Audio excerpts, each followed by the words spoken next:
Good evening and welcome to So-So, Mississippi, home of West Jones High School, and that's where we are tonight as we are in Game 3 of the first round of the 6A playoffs, where the winner takes all tonight. Picayune won here on Friday night in a 3-2 affair. Then went home Saturday night, and the West Jones Mustangs returned the favor and a 4-0 beating of the Tide. So that set up a winner-take-all Game 3 here tonight. Let me give you the starting lineups for both teams. I'll start with West Jones, who will be the home team tonight, of course. Carson Green will be at third base, and he's going to be in right field tonight, so they moved him around. He's usually the third base and be in right field tonight. He'll be leading off. Colt Locklear is the catcher, be batting second. Dash Piper is the number 3 hitter, and he'll be playing third base tonight. Tolbert, that is Clay Tolbert. He'll be at shortstop tonight. He was Saturday night's winner. Piper was Friday night's loser on the mound for West Jones, respectfully. And Braxton Summerall will be at first base tonight. Will Weeks will be the designated hitter tonight. He'll be hitting for White, who is the pitcher. Let me get you his first name. I think that is Braxton White, who will be pitching tonight for West Jones. Luke Everwine will be out in left field. Jean Carlos Gomez will be at second base tonight, and he'll be hitting in the number 7 spot. In the number 8 spot. And then Harrison Pierce will be in center field and hitting number 9. He hit a home run Saturday night against the Tide. And so for the visiting Maroon Tide, Justin Stockstill is going to lead off and play left field. Parker Helton is going to be on the mound tonight, batting second. Cooper Moreau will be at third base. Batting third, Turner Pugh will be in right field. And batting fourth, Brunson Stockstill, the utility man, will be in center field tonight for the Tide. Batting fifth, Landon Franklin will be the designated hitter. He'll be hitting for Ian Herring, who will be at second base. Colt Robertson will be at shortstop. Mason Rubel at first, and Mason Bayless will be behind the plate. That's how Coach Evan Nicholson filled out his lineup tonight. Go ahead and give you some stats here. The teams have taken their infield. Both teams have already been announced, and the meeting at home plate has just taken place. And so it looks like they're getting ready to play the national anthem. And then as soon as they do that, we'll be ready for some baseball. So I'm going to hold it right here and give you a few stats here for the Tide, and I'll break in when they do the national anthem and let you hear that live. Justin Stockstill, as I said, he'll be leading off tonight. He's coming in at 327 for the Tide. Parker Helton batting second at 454. Cooper Moreau, 522 on the year. Turner Pugh, 391. And I'm going to pause right there and go to the national anthem, and I'll come back while we're doing our warm-up pitches. You're listening to Maroon Tide Baseball here on WRJW from So-So, Mississippi.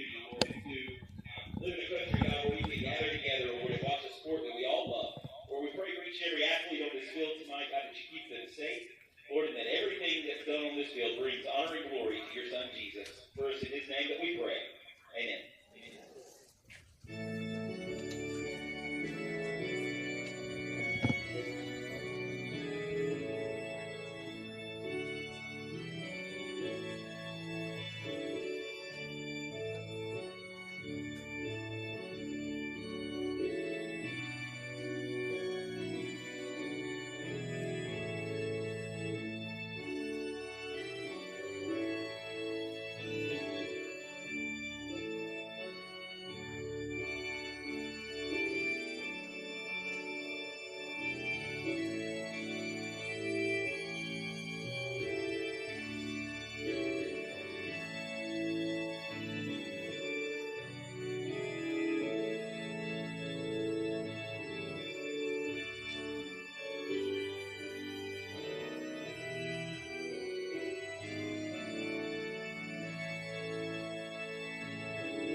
All right, so the anthem has now been played.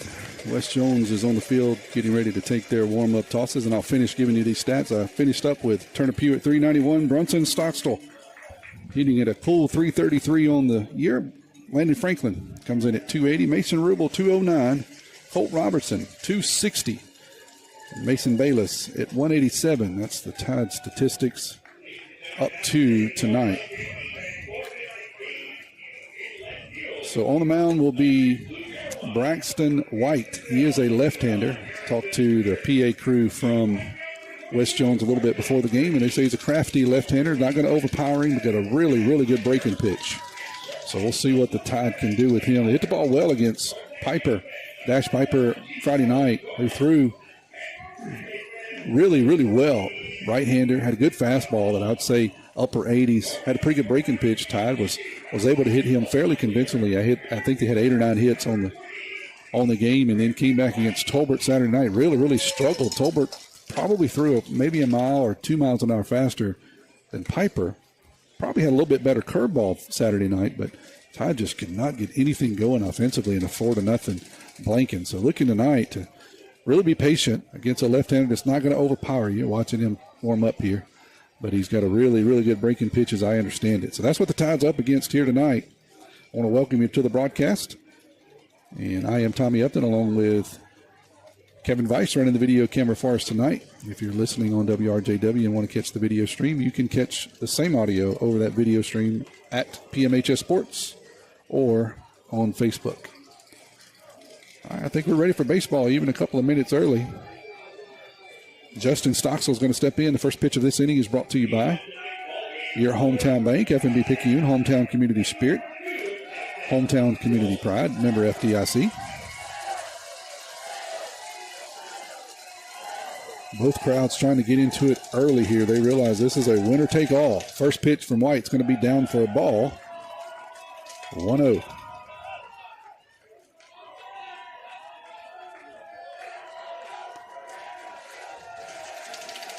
That pitch is going to hit Justin on the buttocks, and he will take first base. And that is always a good sign to get Justin on any way possible. So he'll head to first with a hit by pitch. That'll bring up Parker Helton. He's been hitting the ball well the last, really most of the season, quite honestly. 454 on the season comes in tonight. Left-hander's going to take a long look over at Justin. Here's the pitch. That one's in there for a called strike, 0-1.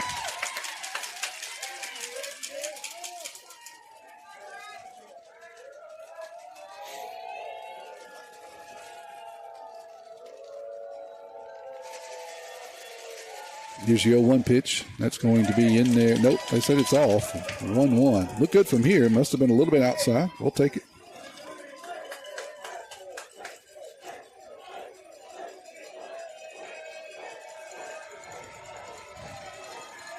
White with another long look at Justin at first. That one's going to be hit down the line and fair ball. That's going to be extra bases. Justin's going to round second. It's going to kick away from the right fielder. Justin's going to have to stop at second. Parker's going to get a stand-up double on a line drive down the right field line. Parker got a fastball on the inside corner and did not miss it. He hits a missile down the line. Kind of a funky corner in both of these fields, or both corners of this field, and it kicked away from the right fielder. Coach Evan gave the stop sign to Justin. Didn't want to chance it with nobody out and the best hitter on the team coming up to the plate. Here he is, Cooper Moreau, coming in at 522 on the year. Locklear is going to take an opportunity to walk out and have a conversation with his pitcher. I think the key tonight is going to be hunting fastballs, not overpowering at all here from the left-hander White. But if you get behind, he's got a couple of really good breaking pitches. So I think the key is going to be patient, hunt some fastballs, and I think the Tide can hit him.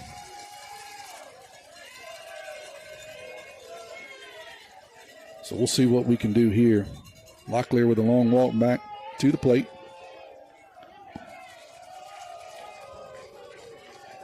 Here's Moreau. He'll stand in. Runners at second, third, nobody out. Just underway here in the top of the first. Tide trying to put some numbers up on the board quickly here. First pitch is going to be hit hard but foul down the first base line. Almost took the head off of Coach Fagan down there in the first base box. That was one of those fastballs, and Coop was way out in front. So 0-1.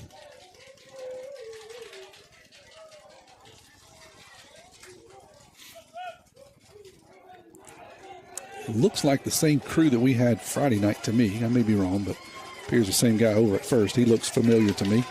He's the one that Mason Rubel form tackled in the third inning. That one's going to be outside for a ball, 1-1.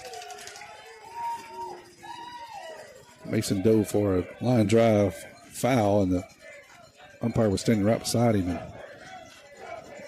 Mason turned him over. Here's a 1-1 pitch. Breaking pitch is in there for a called strike. There's a good one.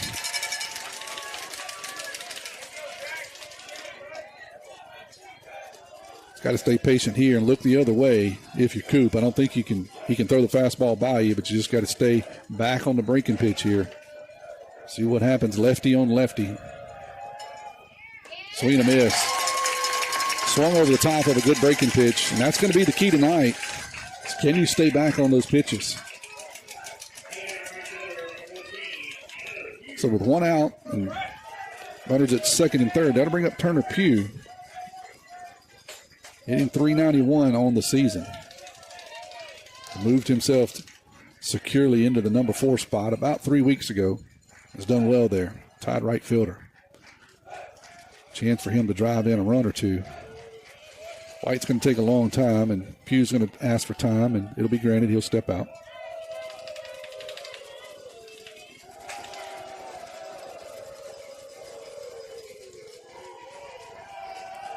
Here's the first pitch. That's going to be down for a ball, 1-0.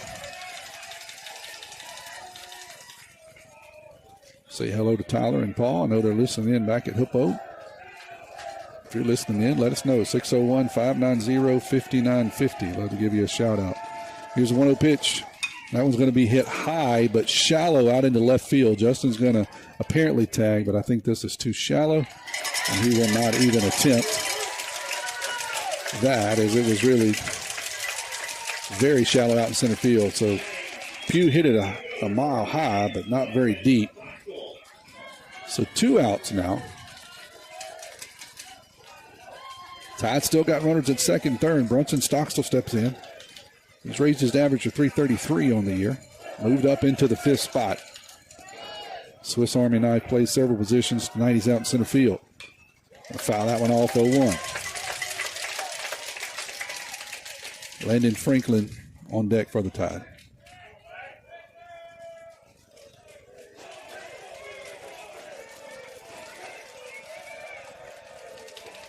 Big spot here for Brunson. I don't want to leave these two guys. Number 3, number 4. Failed to drive them in and see if Brunson can do something here. That one's outside, 1-1.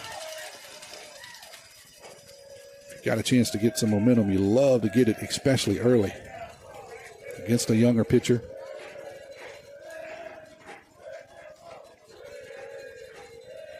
Here's the 1-1 pitch. That's way outside, 2-1.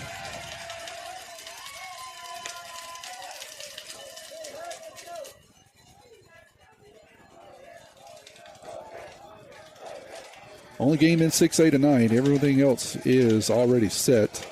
I'll give you more details about that as we go through the night. Here's the 2-1 pitch. That one's up high for a ball, 3-1. White trying to nibble away at the outside corner. Missing with breaking pitches, and that fastball was up. See if he challenges Brunson here, 3-1.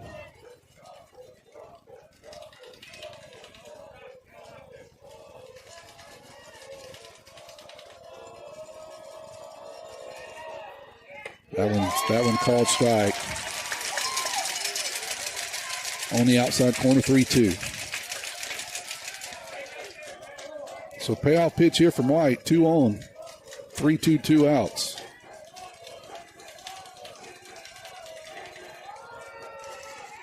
Swing and a miss. It does get away. Catcher will have to pick it up and make the throw down to first, and he can't do it. He kicked away from him, and he just looked up and couldn't pick the ball up. Brunson runs well. So he'll get down to first on a drop third strike.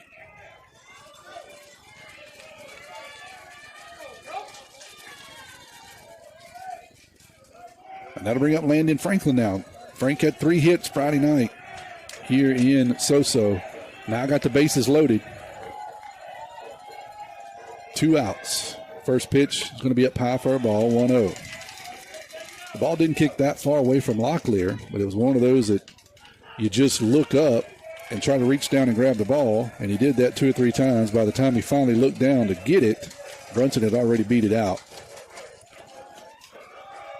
Here's a 1-0 pitch. That's going to be hit hard at the third baseman. He picks it up and races to third base. And he's going to step on third base ahead of Parker. And they're checking Parker over there. I don't know if Parker got stepped on. He slid into third with his hand, and I hope that that's not the case because Parker is pitching tonight, and that is his pitch in hand. So it'll be a 5 unassisted. We'll check on that during the break. Head to the bottom of the first. Tied Strands 3 here in the top of the first. Looking for a gym to help you become a healthier you? The gym at Picayune is the place to be with its large open facility, modern equipment, and knowledgeable staff led by owner and operator Edgar Woods. The gym at Picayune offers a variety of workouts and classes to meet your specific needs with 24/7 access. The gym accepts Silver Sneakers, which is available at no cost for adults 65 plus through select Medicare plans. More space, more equipment, more growth. The gym at Picayune. First Place Express Car Wash in Picayune would like to say a huge thank you to their loyal customers. First Place Express Car Wash is happy to serve their local community with 2 locations, Highway 11 North, just past Coast Electric, and on Highway 43 South, just a quarter mile east of I-59 at Exit 4. First Place Express Car Wash is locally owned and operated. You know they'll treat you right. Remember, when it comes to your vehicle's shine, First Place Express Car Wash in Picayune will have you saying, if it doesn't shine, it ain't mine. Bring your RV to Pawpaw's Campers Service Department for their free 42-point service inspection. Call JT or Ashley at 800-728-2267. It's free. That's a good RV, Pawpaw. Welcome back to So-So. Parker seems to be okay. He slid into third trying to beat that play out. He was on second. Ball was hit sharply to the third baseman. Third baseman decides just to try to run to third. He was playing back deep, so he just tries to turn it into a foot race. Parker dives into third trying to make it close, and it was bang over there. And I think the third baseman must have stepped on Parker's hand. It wasn't intentional. It was just one of those plays, everybody trying to get to the bag. So I was worried that Parker was cut or that he was going to be in trouble since he's on the mound. He is a left-hander, and it was his left hand. But he seems to be okay. He went through his warm-up pitches, wincing a little bit. So we'll see if that plays a factor tonight. So far, he seemed to be okay, but let's take a look at that. I want to remind you tonight that the first pitch is brought to you by your hometown bank, F&B Picayune. We're there, Picayune Marine Tide proud. Stop by the main branch at 121 East Canal for all your banking needs. Hello to my buddy, my broadcasting buddy, Jacob Felix, said he's listening in and told me happy birthday. Thank you, Jake. Appreciate that. Looking forward to football season. Hopefully we get the band back together. So here's the first pitch here to Green. That's going to be swung on and missed 0-1 to the Mustang right fielder. He's throwing me off because he's played third base the other couple of nights. Tonight's out in right field. That one's going to be fouled off. Quickly 0-2. Parker in the season comes in at 3-2. He's thrown 32 innings, has a 3.28 ERA. 33 strikeouts in 32 innings and 26 walks. Then the Saturday started for most of the district play. That one's up high, 1-2. His last outing was one he wants to forget, I know, because he pitched very well up until that last point. That one's outside 2-2. Tried to nibble on the corner. That was against Long Beach. Macon Burnett came in and pitched very well in relief. So I know Parker wants to avenge that tonight. That one's going to be lifted high out into left field. The sun is terrible. Justin Stockstill says he has a bead on it, and he does. So the first 45 minutes of the game is an adventure out in left field and at shortstop, quite honestly, because the sun is directly in their eyes. Justin Stockstill held his hand up really quickly, and I thought maybe he had lost it.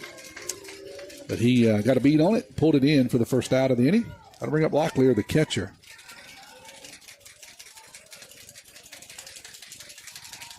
First pitch to him is going to be just off the plate, 1-0. Tight strike zone here, at least early on. That one's going to be way out, 2-0.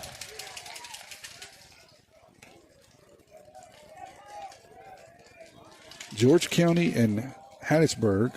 That matchup has already been set for this weekend.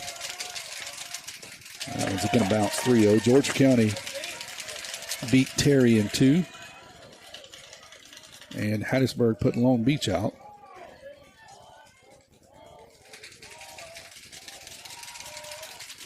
That one's going to skip by. 4-pitch walk now to Locklear.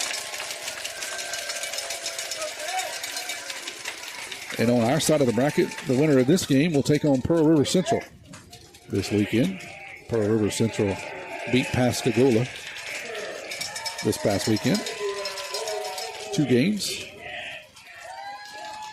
So this is the only one in the South. I haven't got a whole lot of information on the North, but in the South, this is the only 6A game going on.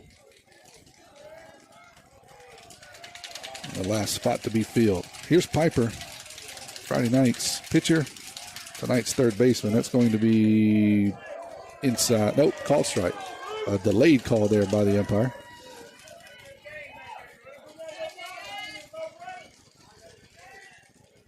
Health is going to come set. Take a look over at first. Here's the 0-1 pitch. That one's just off the outside corner, 1-1. Petey really a 2-pitch pitcher. Fastball, he will change arm slots. Fastball breaking pitch is really what he's going to show you. That one's going to be fouled off into the first base dugout. That's a Maroon Tide dugout. Somebody looks like they took it, but they seem to be okay. Everybody kind of hanging off that net on the front of home plate. And he seems to jump right back up. So no harm, no foul. 1-2's the count here, 1 out. Sidearm gets him to swing and miss. That's the arm angle that Helton will drop down on, especially with 2 strikes. It is the same fastball, but he'll change it up. Drop down there to 3/4. He did that to Piper there and got him to swing and miss. So 2 outs now. That'll bring up Tolbert, Saturday night's winning pitcher, tonight's shortstop. Runner at first is going. Here's the throw down to second, and he is out. So that's the second one Mason has thrown out in 2 games here in Soso. So with that caught stealing, the Mustangs will strand none. We'll head to the top of the second. No score here in Soso. Hey friends, Pawpaw's Campers in Picayune has only 2 remaining new 2024 fifth wheels. First one's a new 2024 Phoenix Light 368 TBH fifth wheel with 2 full bathrooms. MSRP $84.39, reduced to only $42,987. And finally, a new 2024 Heritage Glen 375 FAM with quad slides and washer dryer hookups. MSRP $96,167, reduced to only $58,987. That's a good RV, Pawpaw. Nobody protects you from mayhem like Allstate. I'm thick-cut bacon sizzling on your stove. And while you were over there smearing your bagel, this little piggy went on a splatter spree. And if you don't have the right home insurance coverage, you'll be crying wee, wee, wee over this fire in your home. So get Allstate. Jason Pygott has offices in Picayune. Make sure you have the right coverage. Give the Pygott Agency a call today. 601-798-7005. Subject to terms, conditions, and availability. Allstate Vehicle and Property Insurance Company and affiliates, Northbrook, Illinois. Both teams had opportunity in the first. Tide left 3. Mustangs don't leave any, but they get caught stealing to end the inning. So we'll head to the second. No score. Tide has 1 hit. No hits for the Mustangs so far. The first pitch of this second inning is brought to you by your hometown bank, FNB Picayune. Place for all your banking needs. Miss Susan Wilson and her staff are ready to service you at their North Picayune branch on Cooper Road, just off of exit 6. Go by and see Miss Susan for a loan. Colt Robinson's going to stand in for the Tide. Comes in at hitting .260 on the year. Friday night's winning pitcher. Tonight playing shortstop. Fastball from White's going to be up high for a ball. 1-0.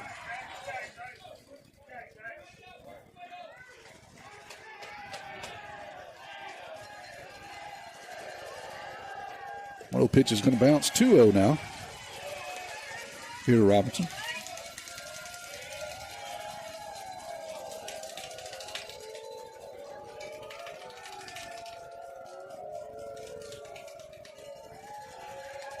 Colt's going to square the bunt, pull that one back. That one's going to be low 2. 3-0 now.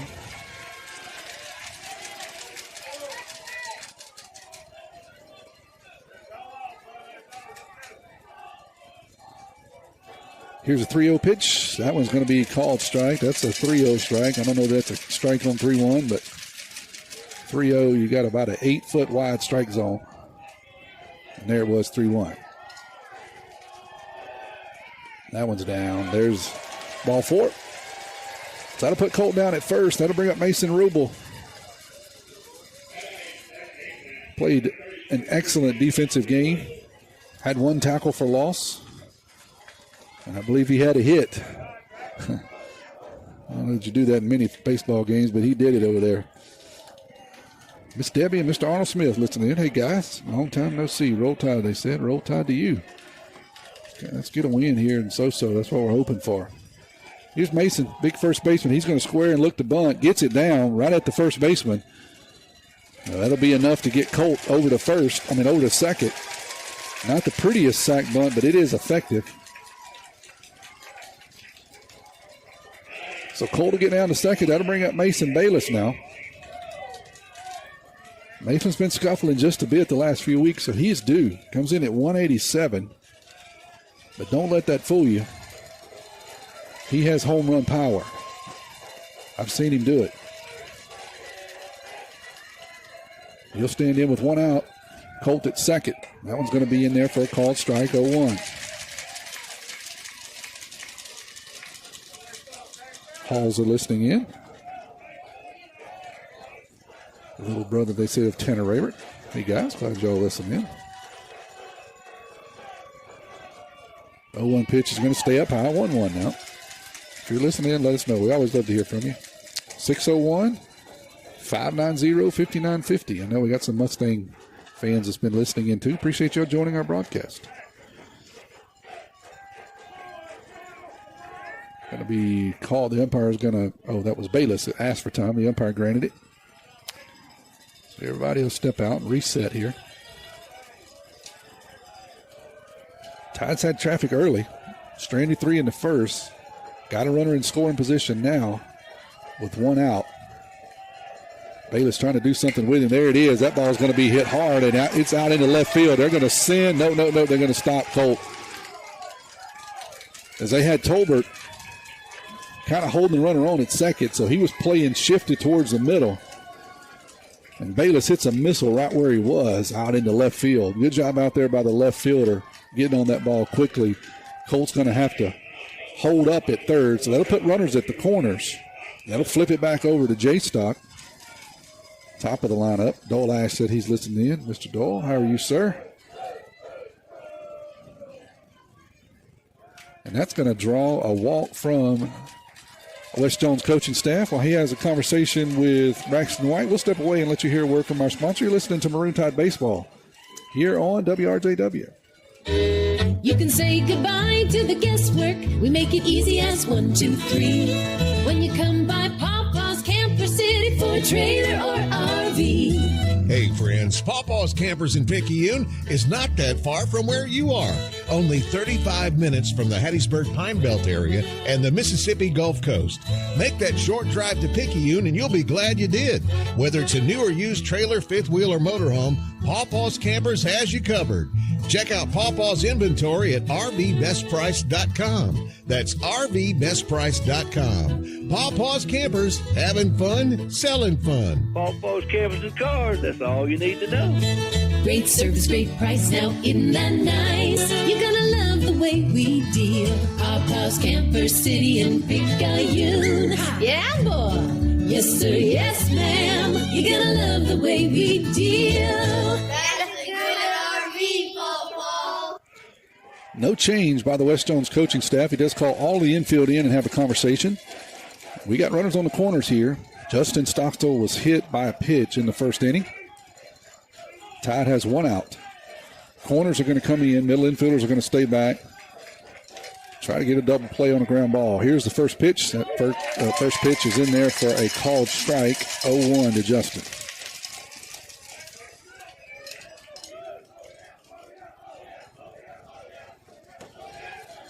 Beautiful night here in So-So. A little bit of wind before game time, but right now the flag is completely still. Justin's going to lay that one down. It's going to be a bunt, and they're going to try to. It was a safety squeeze was the word I was trying to get out.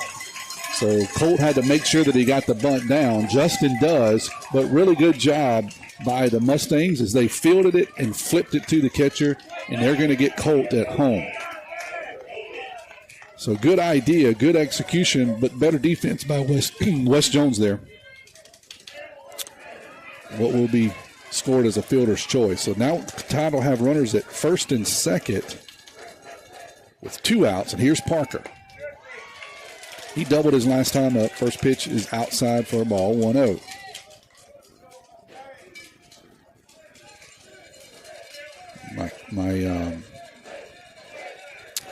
My monitor's kind of blocking Colt. I didn't see Colt coming down the line, so that's why I kind of struggled there a bit. Parker's going to get that one up in the air, but I think the ballpark's going to hold it, and it does. So Parker gave it a ride, but not quite deep enough out to right field. And so for the Tide will strand 3 in the first, 2 in the second. Pitching's going to have to be on tonight. This might be a close one. We'll head to the bottom of the second. No score here in So-So. Abby Turnage, lead mammography technologist, Highland Community Hospital. Mammograms are important because they help us do early detection. A mammogram is never going to keep you from getting breast cancer, but early detection is what is going to make you have your best possible outcome. We want you to get your mammogram as early as possible, and you should have those yearly beginning at age 40. Highland Community Hospital, here when you need us most. Herring Ford Lincoln, a name we recognize as being home-owned and home-operated in its 3rd generation of local ownership. Stop by Herring Ford Lincoln at 820 Memorial Boulevard in Picayune and experience the sales and service you would expect from your friends and neighbors. Herring Ford Lincoln may not be the biggest, but they strive every day to be the best. The Herring family and Ford Lincoln have been a winning combination for years in the Pearl River County area and the surrounding area, and they will serve the area for generations to come. Herring Ford Lincoln, a hometown tradition. We're heading to the top of the second. Sorry, the bottom of the second. No score here. Tide has got traffic, just couldn't produce. Got several hits, just couldn't do anything with it. That time tried a safety squeeze. Good execution by both teams. A little better defense than the bunt. And Colt Robertson's tagged out. And Parker gives it a ride out into right field, but the ballpark holds it. So here we go, heading into the bottom of the second, where the first pitch is brought to you by your hometown bank, F&B Picayune, where they always put you first. Stop by the South Branch and see Miss Tracy Acker on Memorial Boulevard for all your banking needs. Parker didn't seem to be affected by the injury. He walked 1 and struck out 1, gave up no hits in the first. And so Tolbert will finish his at bat, as the courtesy runner was caught stealing in the bottom of the first. First pitch to him is going to be outside for a ball, 1-0.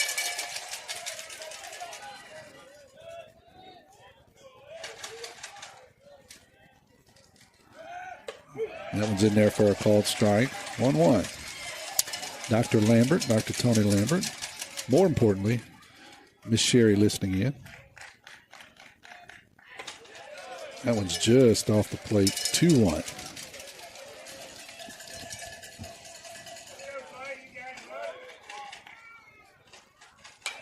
That one's going to be fouled right over the top of us. So even to count up at 2-2. So the winner of this will head to Pearl River Central Friday night. Game 1 of that series. They punched their ticket, putting out Pascagoula in 2 Friday and Saturday. Then on the other side, George County and Hattiesburg this weekend. That one's going to be hit hard out into left field. Justin says no problem. We got a beat on it. He'll pull it down for the first out of the inning. Tolbert hit it hard, but right at Justin. So 1 out, nobody on. We'll bring up Summerall, the first baseman.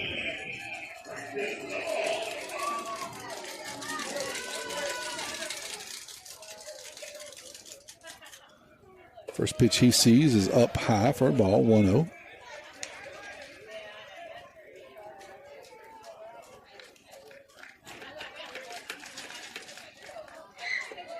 That was going to be down low. 2-0. Dole says we're on the George County side. That one's going to be up. No, called strike. Double check that, Dole, because I thought I pulled it up myself on the MSHA site. Double check that for me. He says we're on George County side. We'll see. That one's up high 3-1. I may have given you wrong information.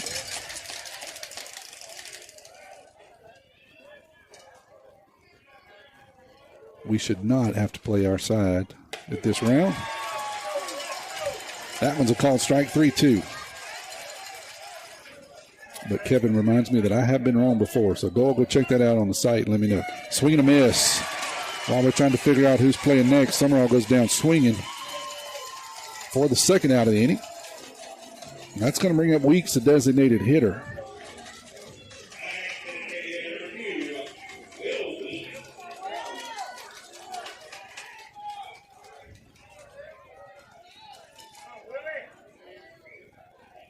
First pitch he sees is outside, 1-0. Dole said he confirmed it. I'm going to go check you out, Dole. Let's see if I can do it and continue to make something coherent come out of my mouth here. Called strike, 1-1. Parker heating up, working quick.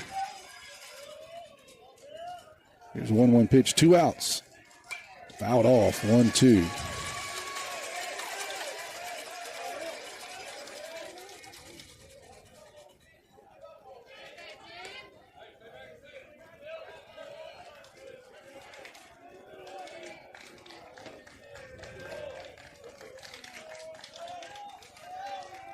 Here's the 1-2 pitch. And that one's down for ball 2-2.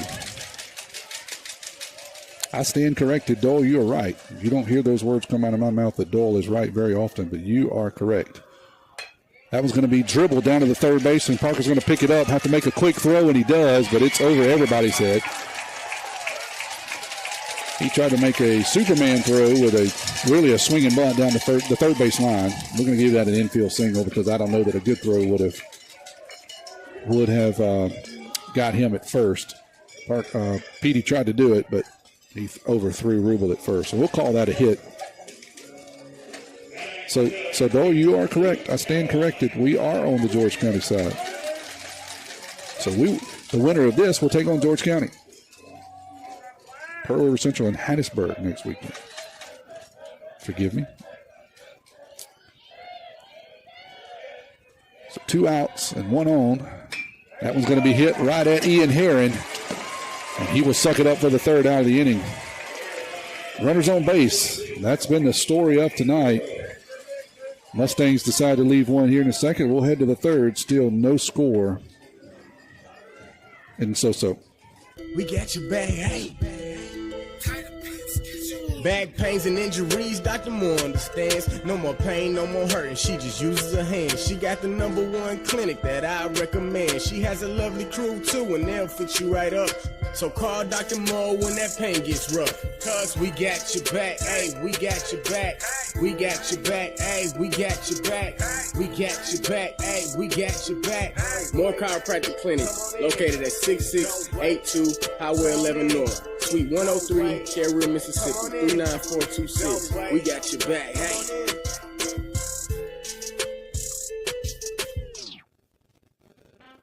Tuesdays are special at Paul's Pastry Shop in Picayune because that's when they offer a senior citizens discount. Seniors save 15% on any purchase in the bakery or cafe. So keep this in mind and save on Senior Citizens Tuesdays at Paul's Pastry Shop. Located at the top of the hill shopping center, #1 Sycamore Road, off I-59, exit 6 in Picayune. Paul's Pastry Shop, helping senior citizens with 15% off on Tuesday. Cooper Moreau is going to lead things off here in the third for the Tide, or the first pitch of this inning is brought to you by your hometown bank, FNB Picayune. The customer's always first. Go by and see Chantel Thady at the West Canal branch for all your banking needs. Coop struck out his last time up, so he's 0 for 1 officially. Through 2, White's giving up 2 hits, 1 walk, and 2 strikeouts. 32 pitches through 2 innings. First pitch Coop sees is going to be down low for a ball, 1-0.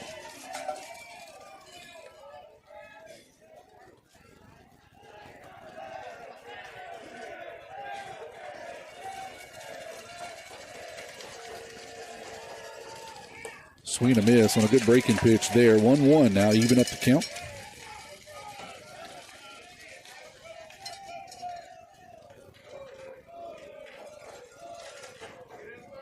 Coop came in and hitting over 500. He's been really tearing the cover off the ball all year long. That was going to be outside, 2-1.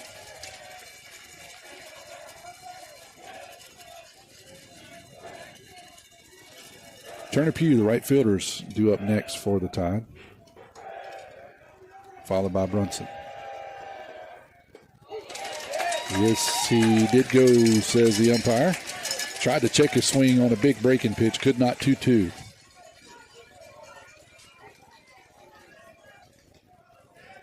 Sun seems to have gone down now behind the horizon, so shouldn't be an issue out in left field anymore. That breaking pitch is going to stay inside.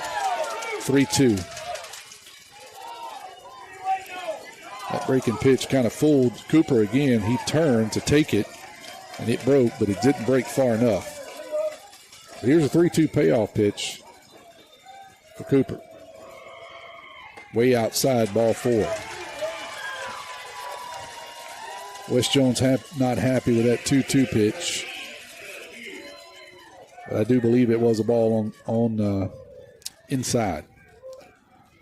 So that'll bring up Pugh now. Turner is 0 for 1 on the night.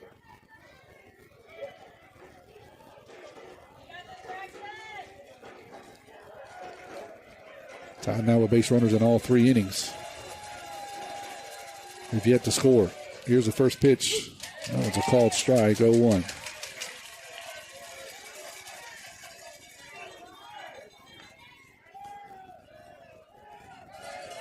See if the Tide elects to do any kind of hitting and running here with Turner and Coop.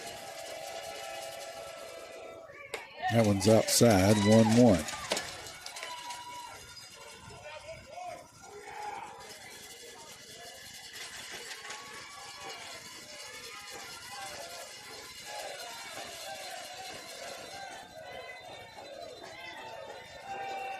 Throw over to first, and Coop's back easily.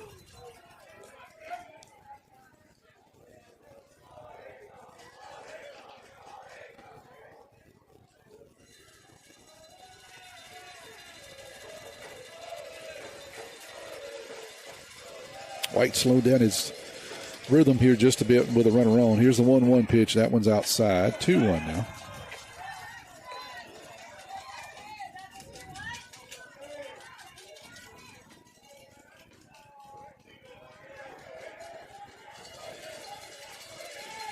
Turner right up on the white line. Trying to catch that breaking pitch before it breaks. Another throw over to first. Not much of a lead over there by Coop, so he was back safely. Not a lot of seniors on this team. I was talking to the public address announcer before the game. Just 3 seniors. Team looks to be competitive for a few years. That one's going to be fouled off his foot, so 2-2 will go the count.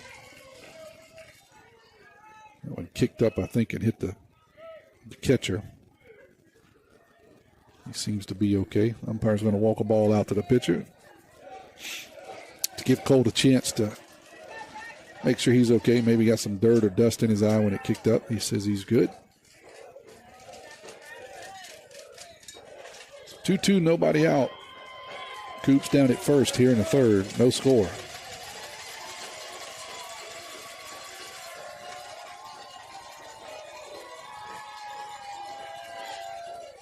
That one's going to be grounded to the shortstop. He's going to kick it, pick it up, and not be able to make the throw. So that's going to have to be scored in E6. It should have been routine to Tolbert. Tried to backhand it. Don't know that he could have turned 2. It wasn't hit very hard, but should have had 1. Just couldn't get it out of his glove. So that'll put runners at first and second now. That'll bring up Brunson. Brunson struck out his last time up.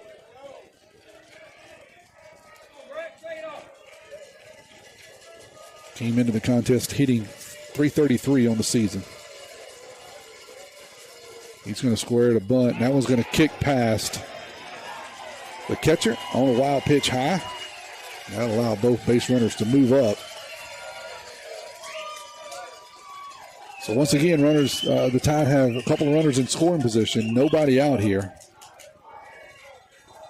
Landon Franklin on deck. See if what the Tide tries to do. Brunson can handle the bat.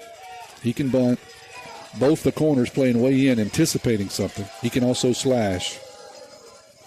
Middle infielders are playing back. That one's going to be down for a ball, 2-0.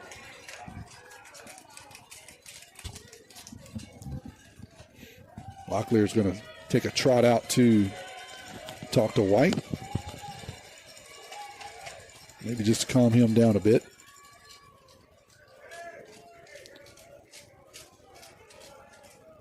I don't see anyone in the pen yet throwing for West Jones. Not sure if they would have anyone in the pen or if they'd bring someone out of the field. Empire's going to make the slow walk out to pitcher's mound and break that up. He and Locklear have a chuckle heading back to the plate.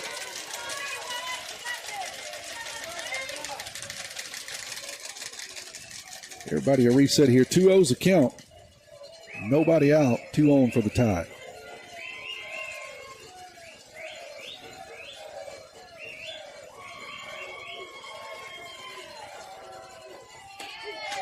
That's a called strike on the outside corner. 2-1.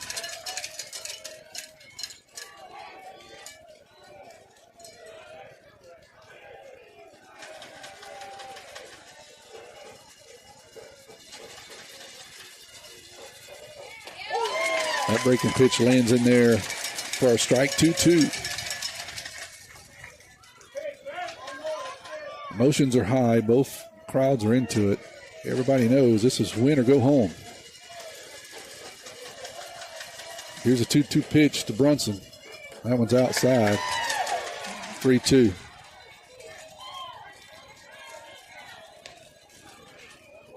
Mustangs wanted it, but that one was outside, not close. Here's the payoff pitch, 3-2.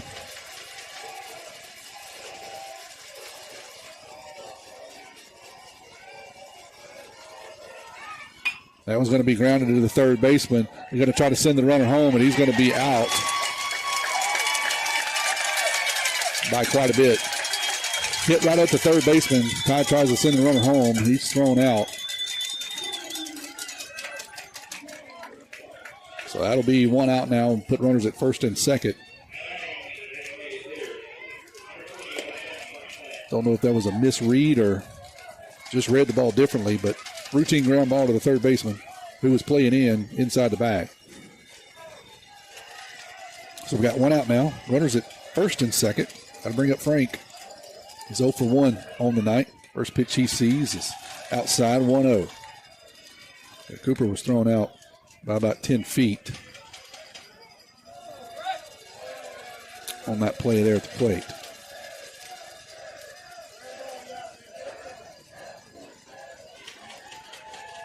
Here's a 1-0 pitch. That's going to be on the inside corner. First strike, 1-1. Colt on deck.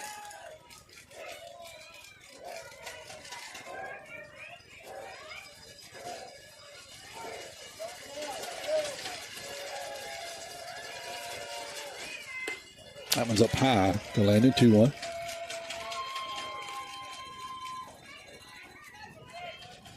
Landon, a senior.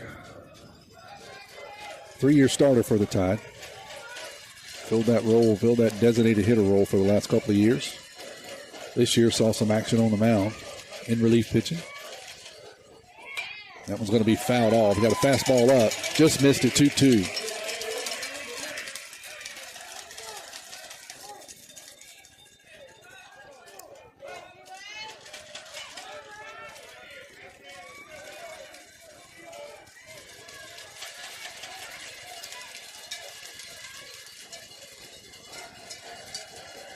Long look in here by White. He'll take a peek at second. Here's the pitch. That one's going to be lifted down the first base line, but it's going to drift out of play. Count will remain 2-2.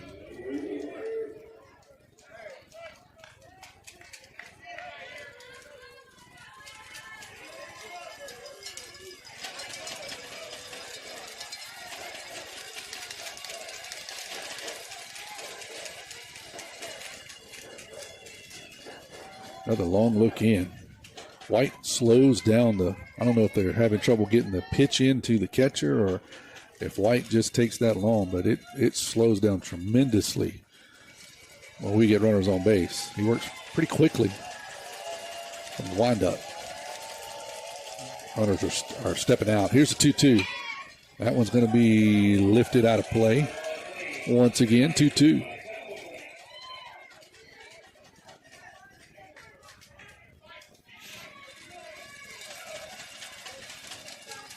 Beautiful evening here in Soso. As I said, the sun's gone down. No wind to speak of. No clouds. It was a warm day, but nice evening here. 2-2 again is going to hit Frank. And that'll put runners at every base. That one hit him on the shin guard. So bases loaded now. That'll bring up Colt. Colt walked his last time up, so no official at bat tonight. Going to come in here in a big spot. Corners are going to come in again, expecting some sort of bunt or something here. Middle infielders are going to play back with one out, trying to get a double play. Colt going to try to get something through the infield here. See what he's got to work with. First pitch is way outside, but called a strike 0-1. Kevin said that was 8 inches outside.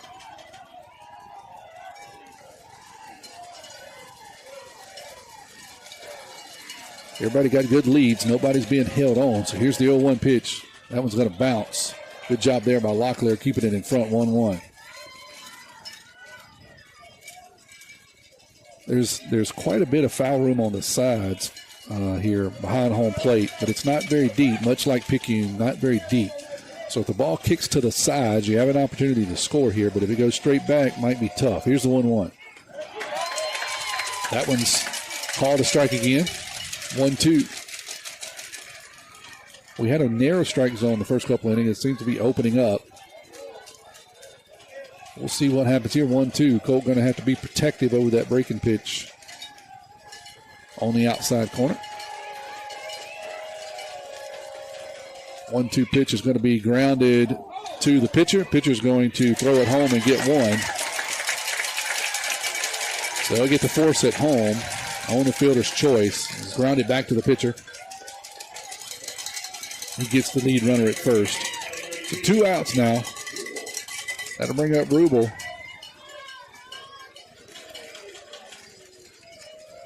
Rubel sacrificed his last time up. 2 outs now.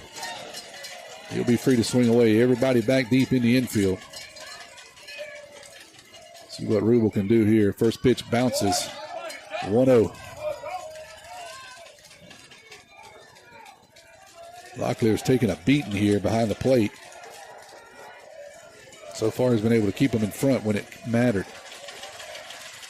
Tide needs a wild pitch, base hit, something here. Put something on the board.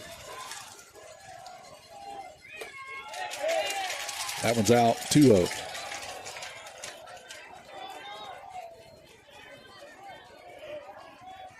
Mason needs to remain calm here. Be patient. Hunt a fastball and hit it hard. A lot of power. Just need some patience. Here's a 2-0 pitch. That was a fastball right down the middle. I wonder if he had the takes on there with 2-0. Because he didn't flinch, and it was right down the middle. 2-1.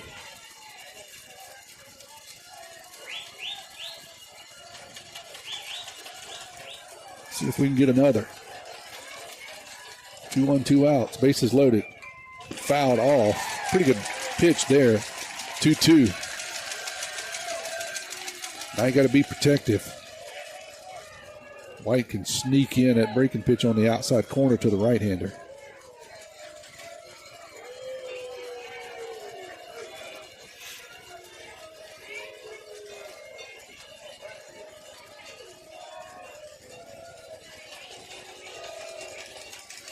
Two-two pitch. That's way outside. 3-2.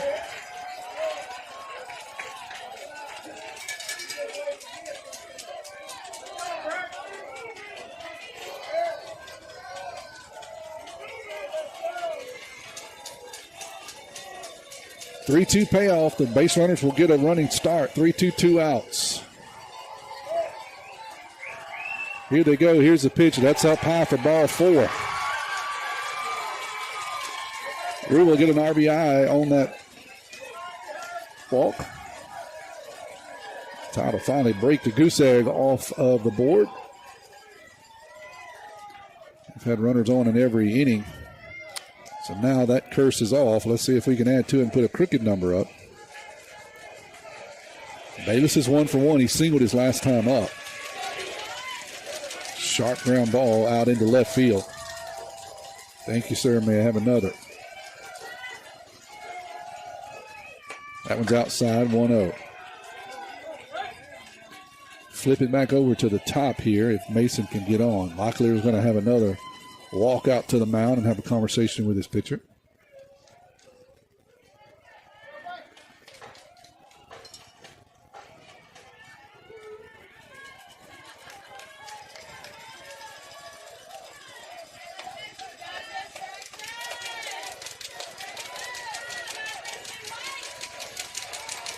Big spot here for the senior catcher. He knows it. He has the power. See if he can get the pitch. Here's the 1-0. That was in there. Good pitch there, 1-1.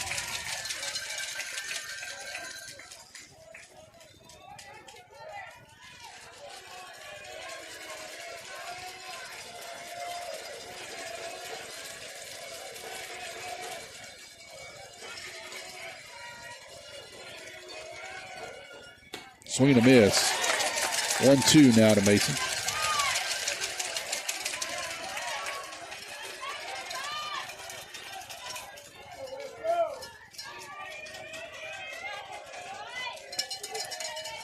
One, two outs. Base is full. Here's the pitch. That one's going to be grounded to the shortstop. Tolbert's going to pick it up, make the throw. Title strand 3 once again. They do score one. Hit to the bottom of the third.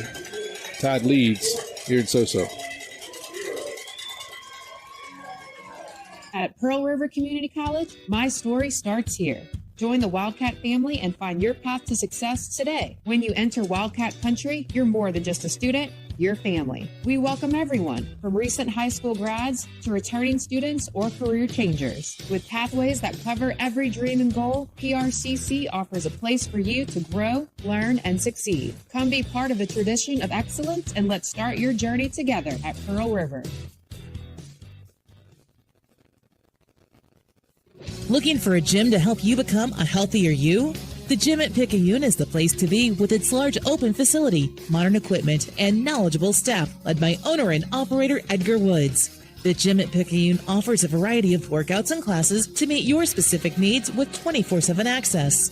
The gym accepts silver sneakers, which is available at no cost for adults 65 plus through select Medicare plans. More space, more equipment, more growth. The gym at Picayune. Sweet Caroline is playing here in bottom of the third. Tide finally broke the goose egg off of the board. Got the monkey off her back. Now let's see if we can drive in some runs. We've been able to get traffic every single inning. Left the bases loaded twice. Left a couple guys on the other inning. So the opportunities are there. We just need to capitalize.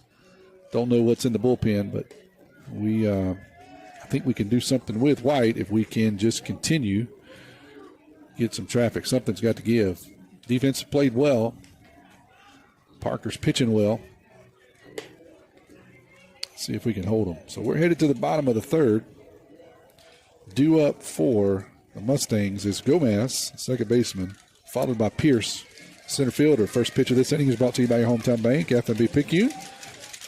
Well, I always put you first. Go by and see Chantel Thady at the West Canal branch for all your banking needs.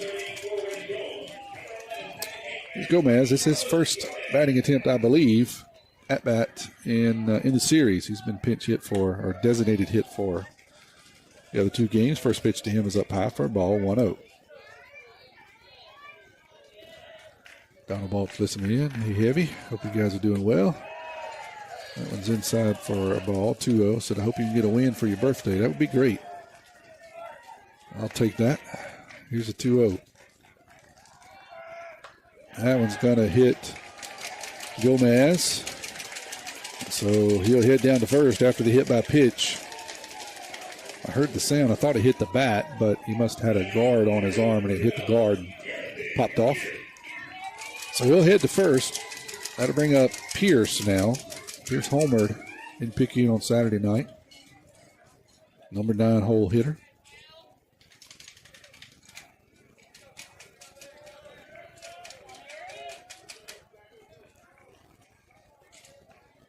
First pitch he sees is going to be an bunted attempt, and it's foul, 0-1.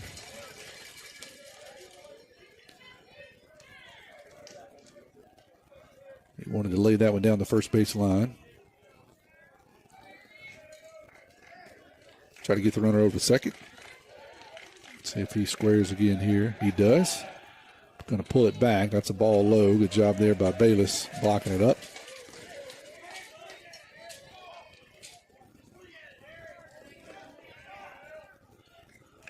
Bayless has been outstanding as a defensive catcher this year.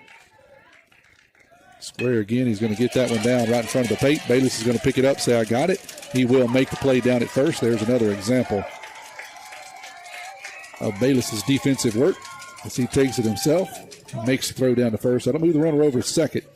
Good bunt there by Pierce. Good defense there by Bayless.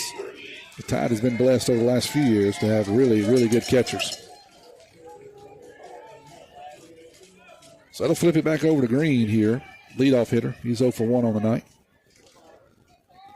Gomez is down at second with 1 out. That one's going to be hit high into shallow right field. Herron's going back. Pugh's coming over. Pugh said he's got it, and he does catch it.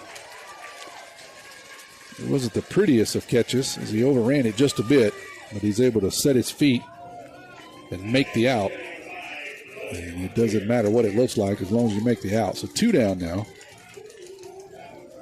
Got to bring up Locklear, the catcher. He walked his last time up.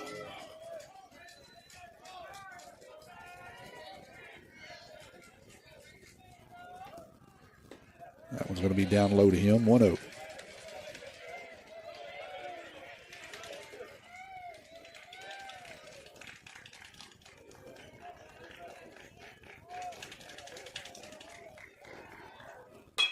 That one's going to be fouled into the first base dugout. So even to count up at 1-1. Piper, the third baseman, on deck for the Mustangs.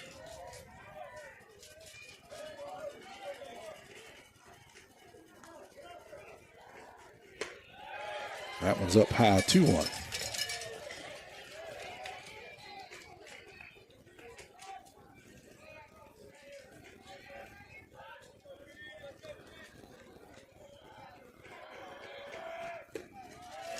Just low, 3-1 now to the Mustang catcher.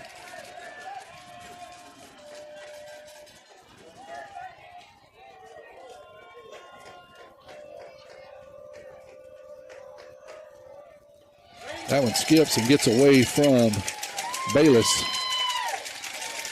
That'll be ball 4, and it will allow Gomez to get down to third on the pass ball, on the wild pitch officially. So with 1 out, Mustangs will have runners on the corners now. Dash Piper, number 3 hole hitter. He struck out his last time up.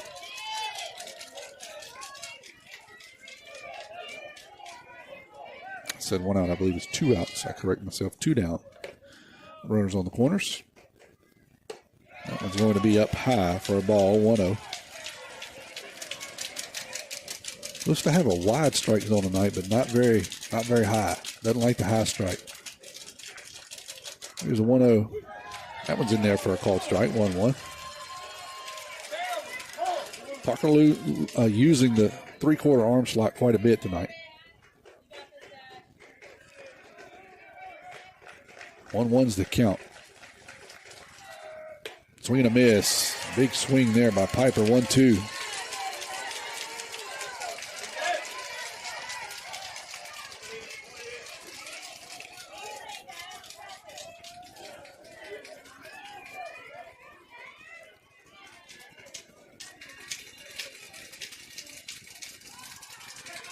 Swing and a miss. But it is foul tipped. So count will remain 1-2. Bayless couldn't quite hold on to it. Hit him in the glove, but couldn't quite squeeze it, so it kicks away from him. Piper has a new life. Here's another 1-2 pitch. Swing and a miss that time. Bayless did not miss. So the Mustangs strand two of themselves. Go ahead at the top of the fourth. Tied leading 1-0. You're listening to WRJW, 1320 AM and W295DG, 106.9 FM, Picayune, Mississippi, the pick of Picayune and Pearl River County.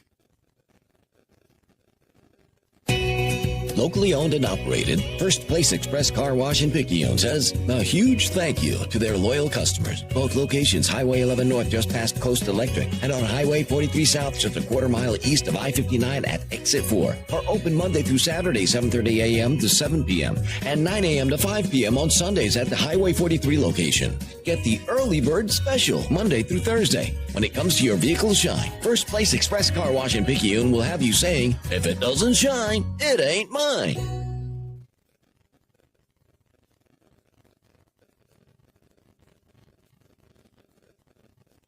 Bring your RV to Pawpaw's Campers Service Department for their free 42-point service inspection. Call JT or Ashley at 800-728-2267. It's free. That's a good RV, Pawpaw. Mustangs going back to Piper here tonight. He was the game one loser Friday night. I'll have to look up his pitch count, somewhere around 75 if I remember. So a little interesting here, just on 2 days rest. They're going to go to him, try to finish this game out. Tide hit him pretty well. He is their ace as I understand it. Good fastball, good breaking pitch. Tide was able to score 3 runs, but put up 7 or 8 hits. So I'll give you the final line on White here. Justin Stockstill due up first here in the fourth. So 1-2-3 for the Tide. White went 3 innings, gave up 1 run. It was earned, 4 walks, 2 strikeouts. So maybe an interesting call from the Mustangs. Personally, I always worry when they put kids in on 2 days rest, especially throwing 70, 75 pitches, but I'm sure they wouldn't do it if they didn't feel he could. He could do it. He seems to be good. Got a good lively fastball, much like he did Friday night. Got 1 more pitch, and then we'll get started. The first pitch that he throws to Justin is going to be brought to you by your hometown bank, FNB Picayune, where hometown means the best service around with 4 locations in Picayune to service you.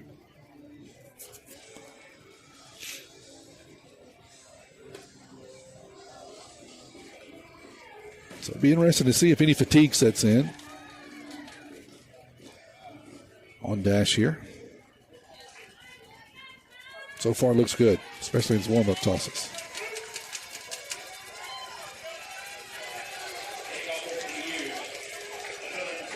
So here's the third time to the lineup.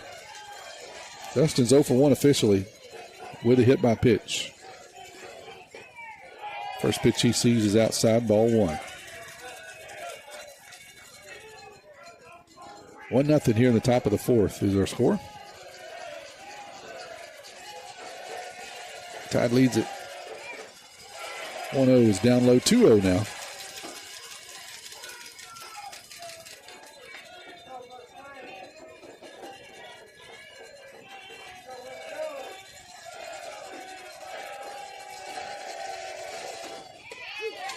That one's on the inside corner, 2-1.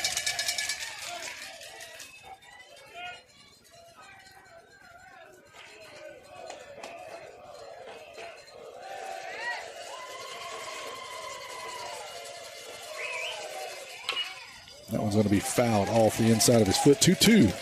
Run the count even to the Tide leadoff man.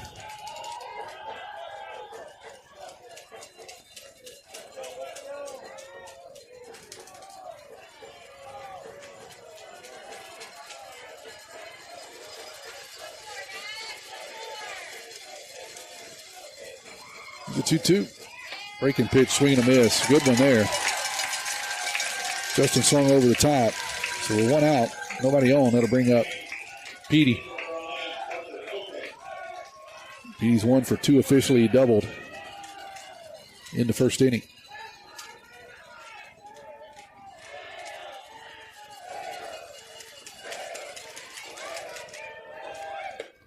That one's going to stay up high for a ball, 1-0. Petey had a couple hits in Friday night's game. That one's outside, 2-0 now.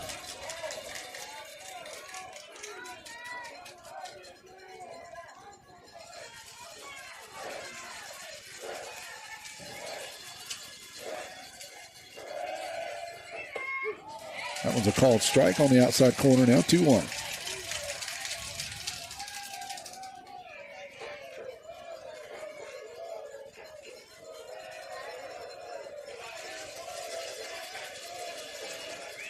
That one's going to be hit hard, but right at the right fielder.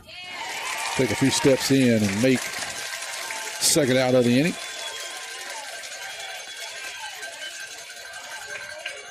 Petey gave it a ride, but right at the right fielder.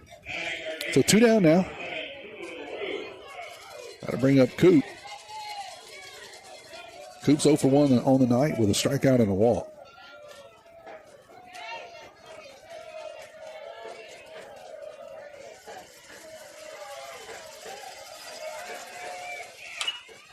First pitch he sees, he fouls off into the first base dugout, 0-1.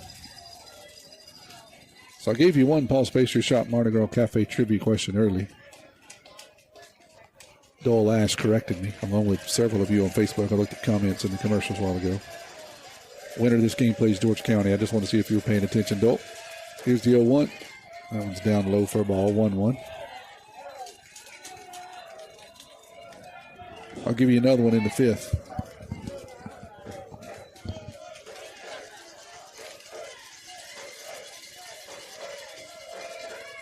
That breaking pitch is in there for a called strike 2.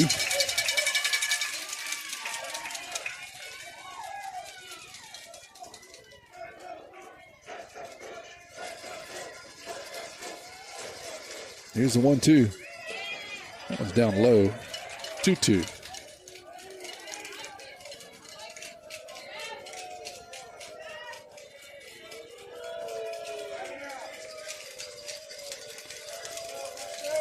Turner Pugh on deck, but there are 2 outs. Here in the 4th. Fouled back, so we'll keep it at 2-2.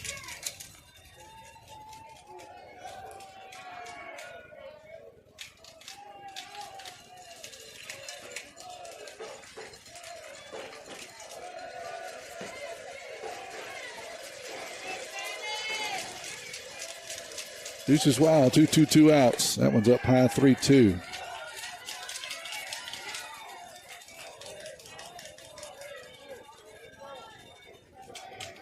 Left field lounge for West Jones, trying to get excited out there. They full of folks. This was their student section, kind of leans over the left field line. Kevin will get you a shot of that in between innings. They're trying to get things going out there. Here's a 3-2. That's up high. Good it back there by Coopers. He earns his second walk of the night. Had to fight off a couple of good pitches. Got to send him down to first. Once again, all 4 innings, Ty's been able to get traffic.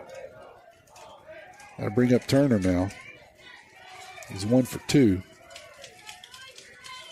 on the night.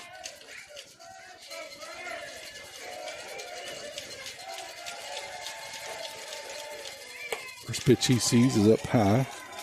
1-0. Brunson on deck.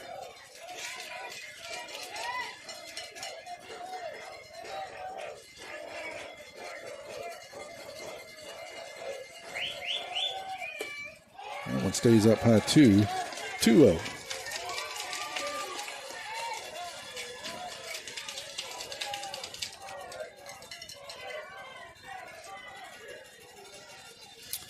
Piper takes a second to walk around the back of the mound, regroup. Now he comes set. Here's a 2-0 pitch. Now he's going to throw over to first. Coop back.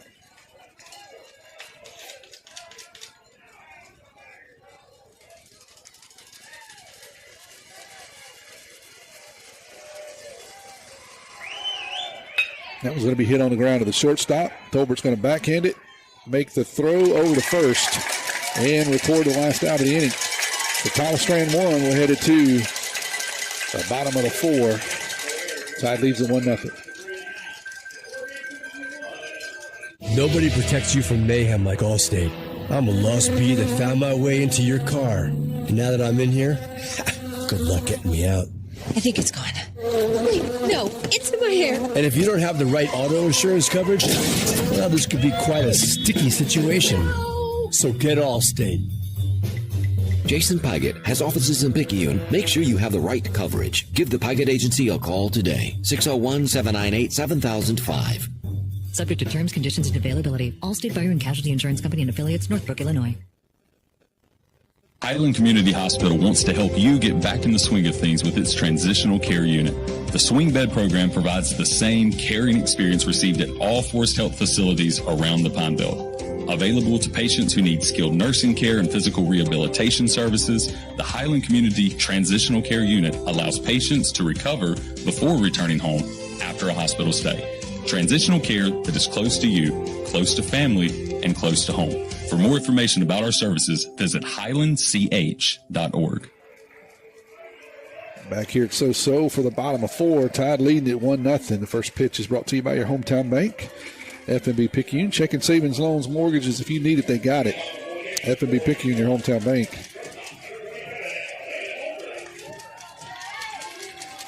Clay Tolbert, shortstop, leads it off here in the 4th. He's 0 for 1 officially. Saturday night's winner on the mound in Picayune. That one's outside for a ball, 1-0. Petey thrown 48 pitches so far, 1 hit, 2 walks, 3 strikeouts.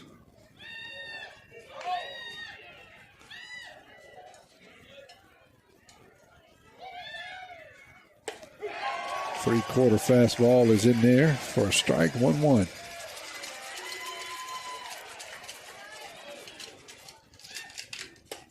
That one's up high, 2-1 now.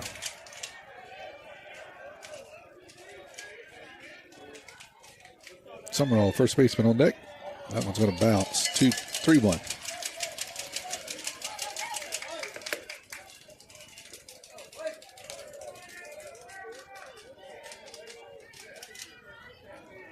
Mr. Jeff Stockstill said he's tuning in over across the bay in Alabama. Hey, Mr. Jeff. 3-1 in there for a called strike, 3-2.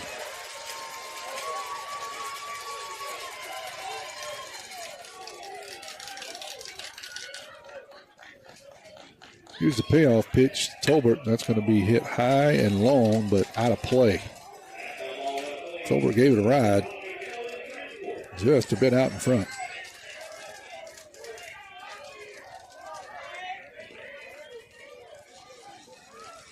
So I understand it. Tolbert just a sophomore. That was going to be fouled off the other way. That's true. He's going to be a good one. His older brother was. He is.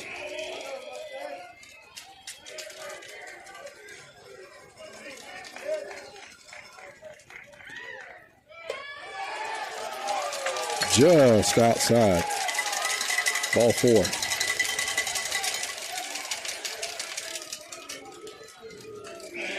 And I mean just outside. Tolbert was sure of it. I was less sure. But he never flinched, and he got the call. Got to put a runner down at first. I'll bring up Summerall, first baseman. He struck out his last time up.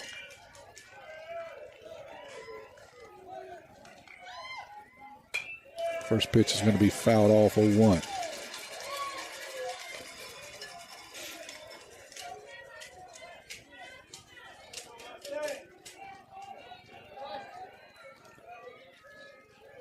Tolbert with a good lead over at first.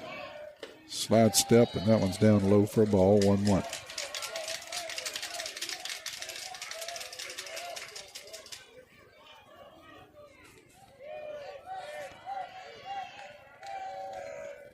That was going to be hit out into shallow right field. It's going to get down for a base hit. Pugh's going to pick it up. Tolbert will go first to third there on that single.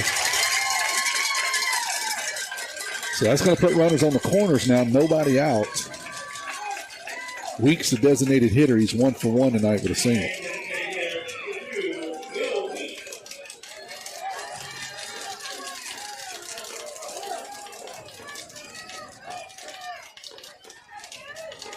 Corner's going to come in for the Tide. Middle infielders are going to concede a run and play back. That one's going to be fouled off, 0-1.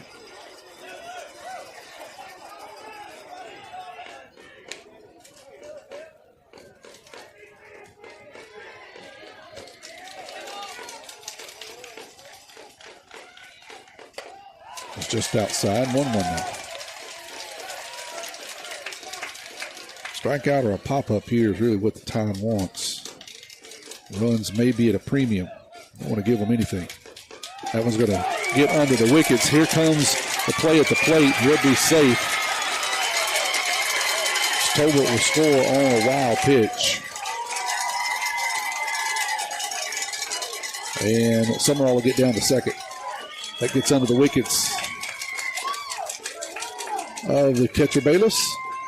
Gets far enough away from him that it allows a run from third to score.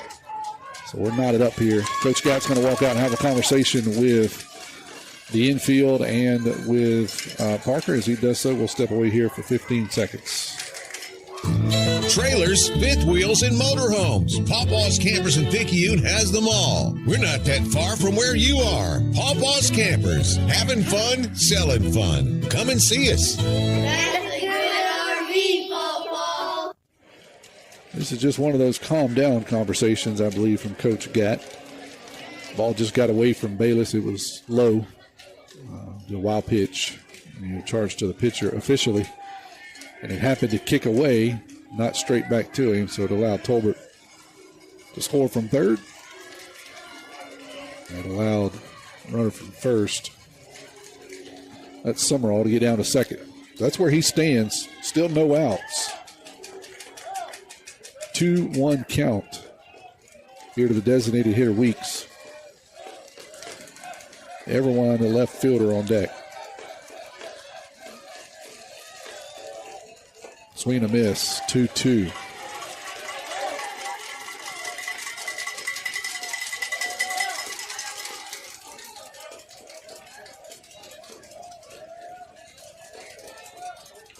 That was going to kick by Bayless again. That allowed the runner to get down to third.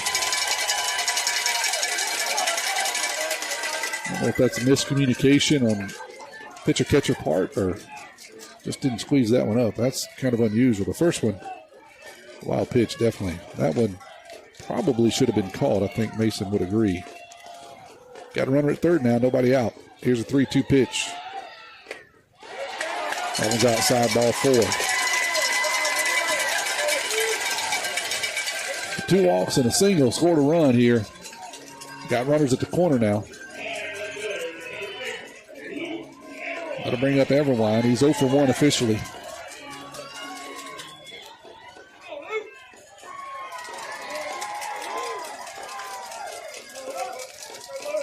Two hits for each team. Mustangs have committed an error.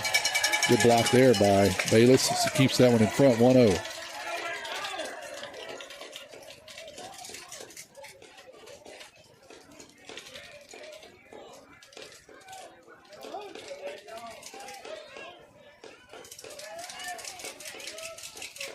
Pitch is swung on and missed. That was up high, but Everline went fishing for it, 1-1.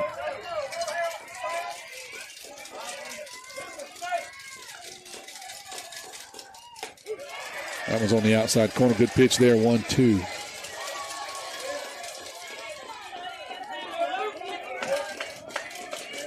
Strikeout here would be big. 3/4 arm slot, stays outside, 2-2.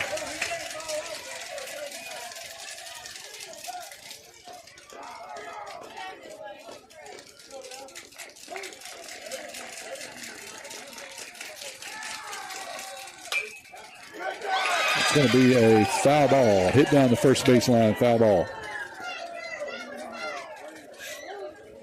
Mustangs yelling fair, but it was foul. Really wasn't close. Both umpires, home plate and first base, both called it foul. Everybody a reset here, 2-2. No outs, runners on the corner. Tie ball game here. That one's up high, 3-2.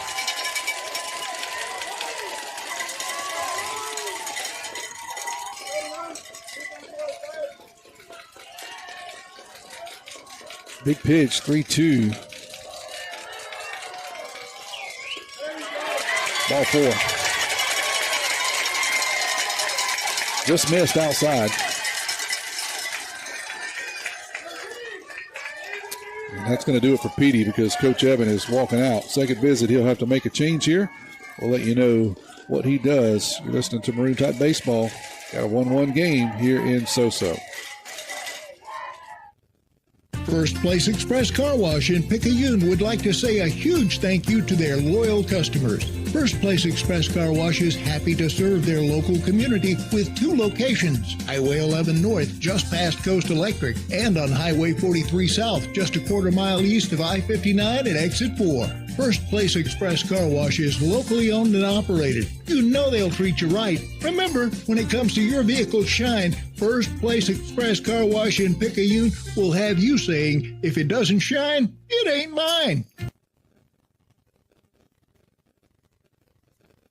Hey friends, Pawpaw's Campers in Picayune has only 2 remaining new 2024 fifth wheels. First one's a new 2024 Phoenix Light 368 TBH fifth wheel with 2 full bathrooms. MSRP $84.39 reduced to only $42,987. And finally, a new 2024 Heritage Glen 375 FAM with quad slides and washer dryer hookups. MSRP $96,167 reduced to only $58,987.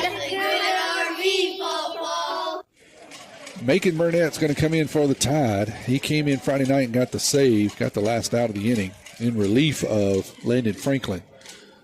Frank came in and walked a couple of batters. He had an early hook.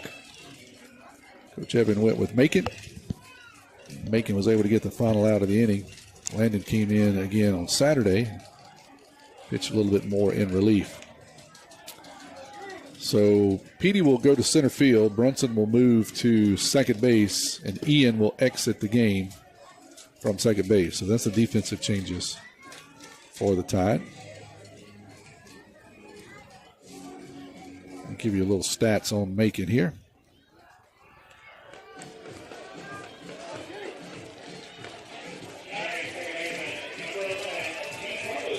Actually, they're going to cut him loose, so I'll give you those stats here in just a second. Here's Gomez. Got bases loaded here now. Nobody out. 1-1 ball game. Bottom of the 4th. First pitch is fouled off, 0-1.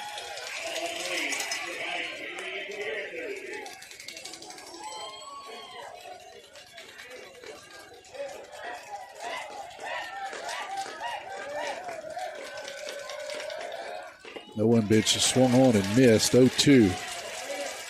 Burnett's thrown 17 innings this year, pitched in 12 games. In those 17 innings, he's given up 15 hits, 17 runs, 10 of them have been earned. That one's up high for a ball, 1-2.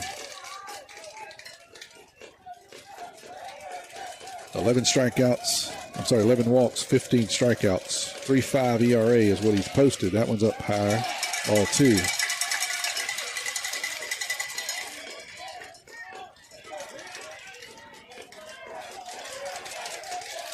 Gomez, number 8 hitter. No official at bats tonight. Sacrificed one time I know of. That was going to be swung on and fouled off. Sorry, he was hit by a pitch. Hit by a pitch, so he has no official at bats. Pierce on deck. You know he has power. Number 9 hitter, but he had a home run the other night. So I would like to get an out here. That was going to be fouled off again. Gomez holding close, 2-2.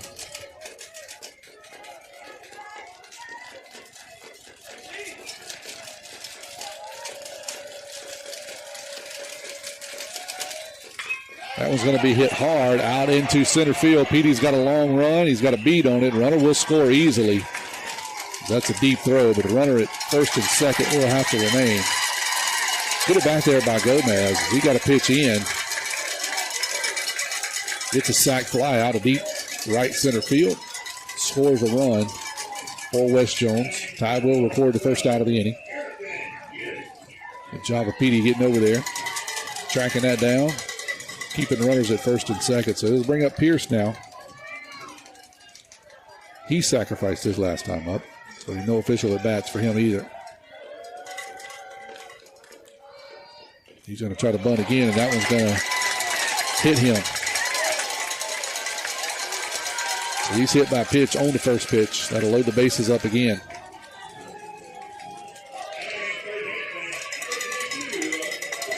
Flip it over to the top of the order. Carson Green's 0 for 2 tonight.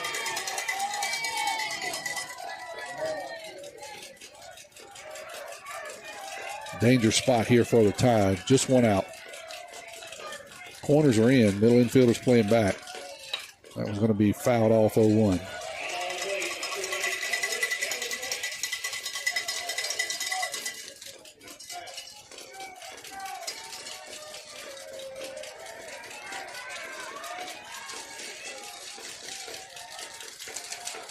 That one's up high. 1-1 now.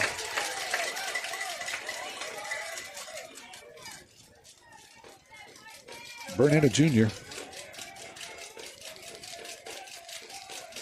came in quite a few times this year in relief. No bigger spot than this. That one's outside 2-1.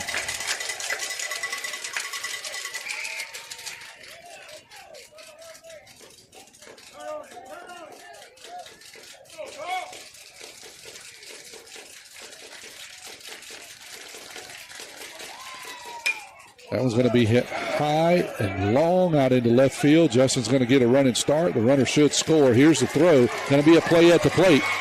No. Coop's going to cut it. But no play at the plate. That'll be another sac fly.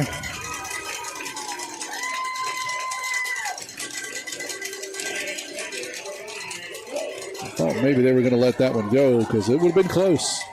Justin had a good throw out there in left field. Got a run and start. Good crow hop.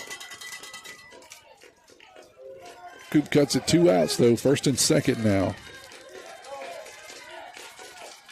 for the Mustangs. And this will bring up Locklear, the catcher. He's walked both times up. First pitch is in there for a called strike 0-1.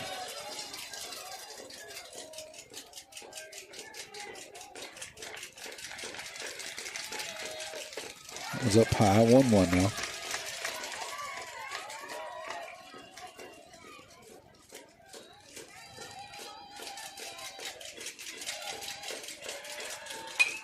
That was going to be fouled off now, so put the count at 1-2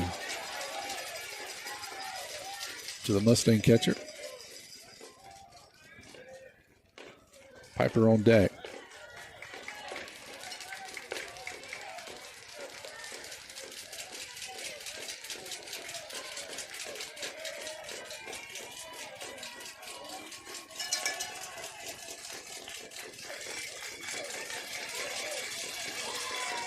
That one's going to be grounded towards first. Rue was going to pick it up, toss it over to Burnett, and he will make the play at first. Good job there by Rubel and by Burnett. I thought Rubel may keep it and do it unassisted, but he makes the toss over to Burnett, who covers the bag, and they get the third out of the inning. So the Mustangs will strand 2, but they score 3. We're headed to the top of the 5th. 3-1's the score here.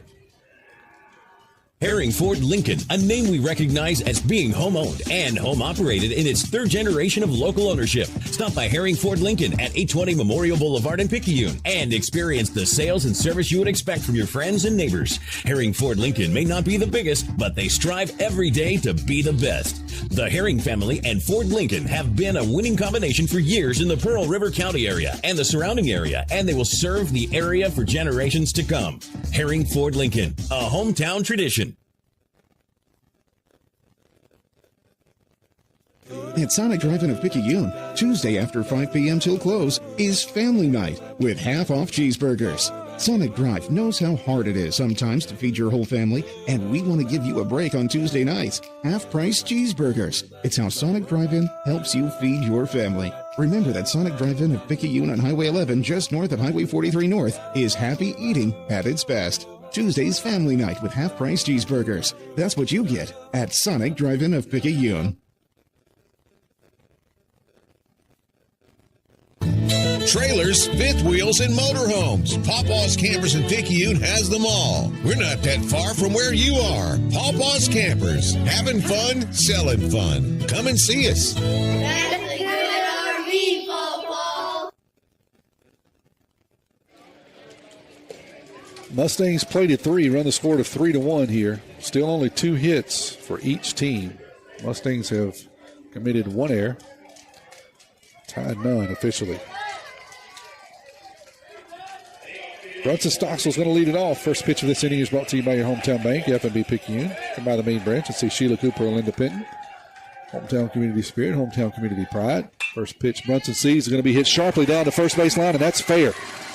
Brunson's going to turn it into extra bases. He'll get into second easily.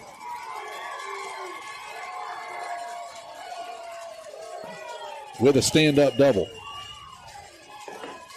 The catcher is pointing at first. They're going to try to appeal that he missed first base, and the umpire says no, he did not. I'll give Locklear credit. He never faltered. Immediately as Brunson went around first, he started pointing, but the umpire was there.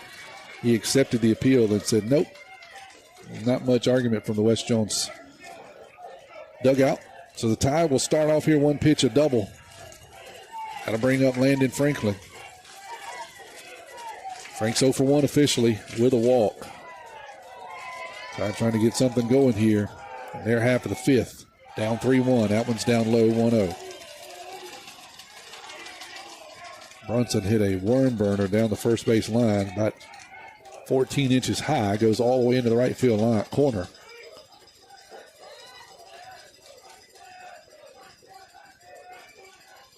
See if the Tide can pick him up here. Here's Frank's 1-0 pitch. That's up high, 2-0.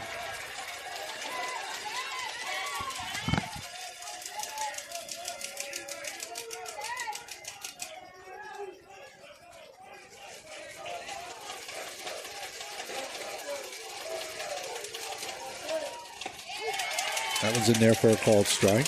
2-1.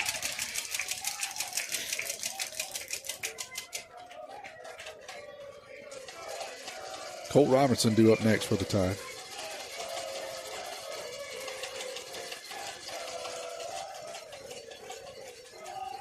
Brunson's going. Here's a throw down to third, and he's going to be safe. Good job there by Brunson, as he had to slide around the third base with Green down there. Throw from Locklear was low, so Green had to go down and kind of block it up. So he ended up really falling on the bag. Brunson had to slide around him. He gets in there. That was a ball. 3-1's the count now.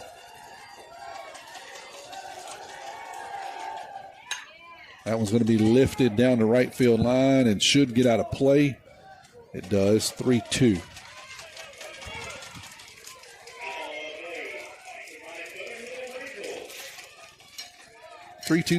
Nobody out. Brunson standing down at third after a leadoff double and a stolen base. That one's going to stay up high, ball 4. That'll put runners at the corner now. Ty trying to chip away here. The Mustangs were able to plate 3 in the bottom of the 4th. Colts 0 for 1 officially with a walk.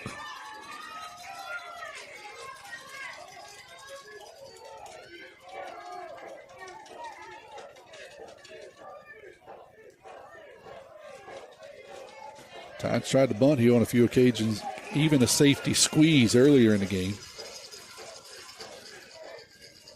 Coach Evans going to call timeout. Have a conversation with Colt here. Looks like we're going to get a pinch runner for Franklin. That'll be Ben Bird. So Bird will come in as a pinch runner for Frank over at first. Talked about it a few times. You can do that. one time in high school baseball, you can exit and re-enter. So Coach Evan picking this time that wants a little bit more speed at first.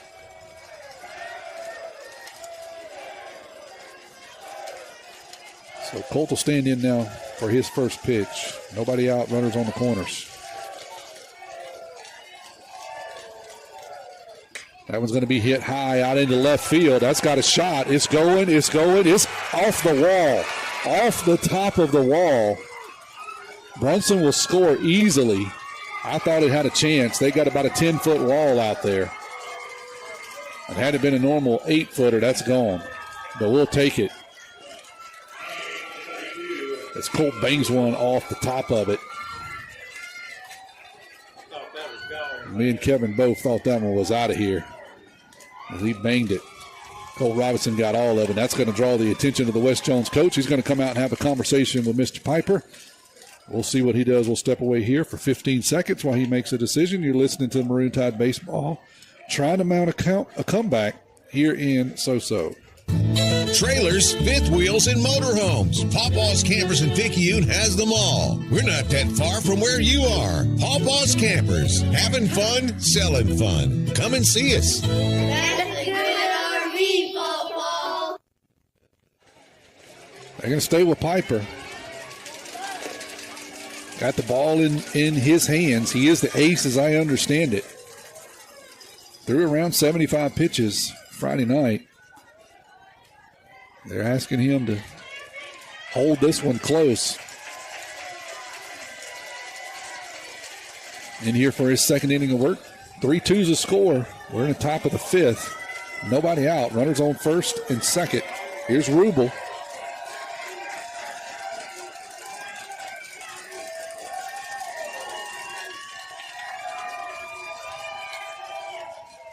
He has no official at bats tonight. That first pitch is up high for a ball 1-0. He walked and sack bunted. See if they ask him to bunt here. Bayless on deck for the Tide. First baseman anticipating. He's already in on the grass. Rubel is going to square. Pull it back. That's up high for a ball 2-0.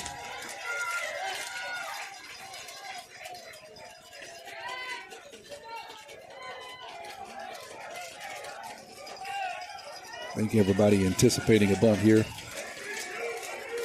First baseman still in tight. Third baseman in front of the bag. Here's a 2-0. And they fouled that one off, 2-1. Did try to bunt it, 2-1. Just missed it.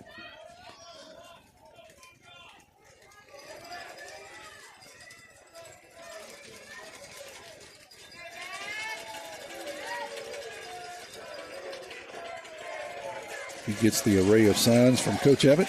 Steps back in the box.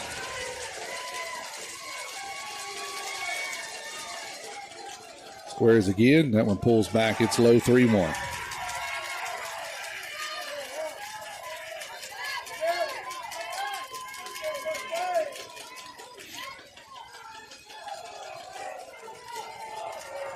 Piper this time going to walk around behind pitcher's mound, regroup.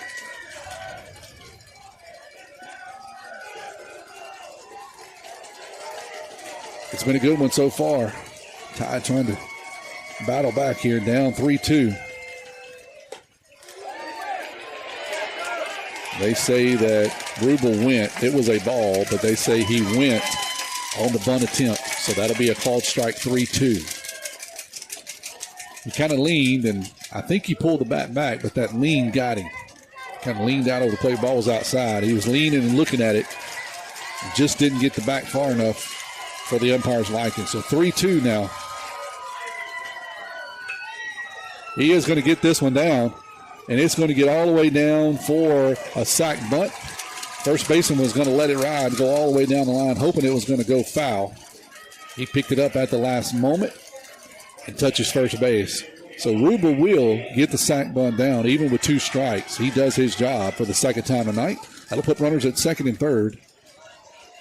And that'll bring up Bayless. He's 1 for 2 tonight. He singled his first time up. Another big spot here for the Tide. 1 out, 2 on. Once again, we've got runners in scoring position. Only 1 run to show for it so far. That was a called strike on the outside corner of 1.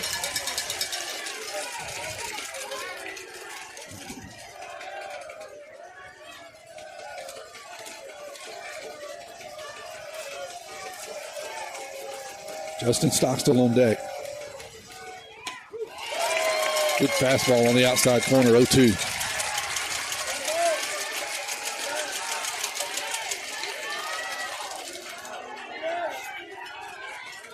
Big hole here for the senior. He knows that 0-2 is going to have to fight.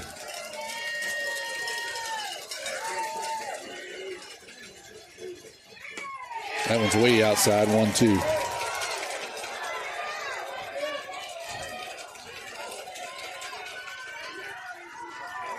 That always freaks the crowd out. You know, the catcher usually goes way outside on 0-2, and he catches it right in the center of his body, but he's 8 inches off the plate, 10 inches off the plate. Here's the 1-2. Swing and a miss. Swing and a miss there on a good pitch. Good setup there by Piper. Give credit to him. That 0-2 pitch, he threw it about a foot off the plate and then moved it in on the outside corner on 1-2. So 2 down now. Justin up. He's 0 for 2 tonight with a strikeout and a hit by pitch.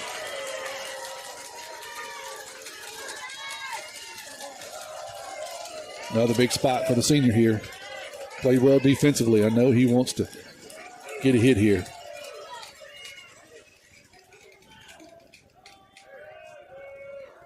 Piper saw something he didn't like, stepped off. Everybody will reset.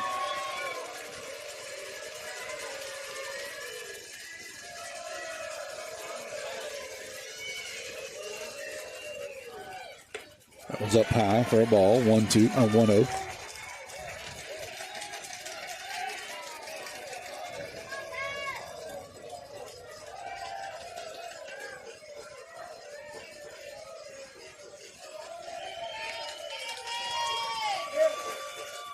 Swing and a miss.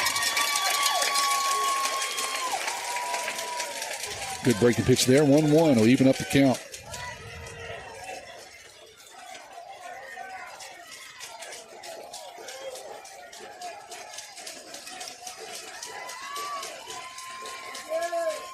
Here's a 1-1.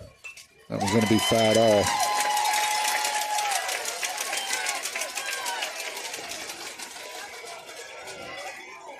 A big at bat here for the Tide.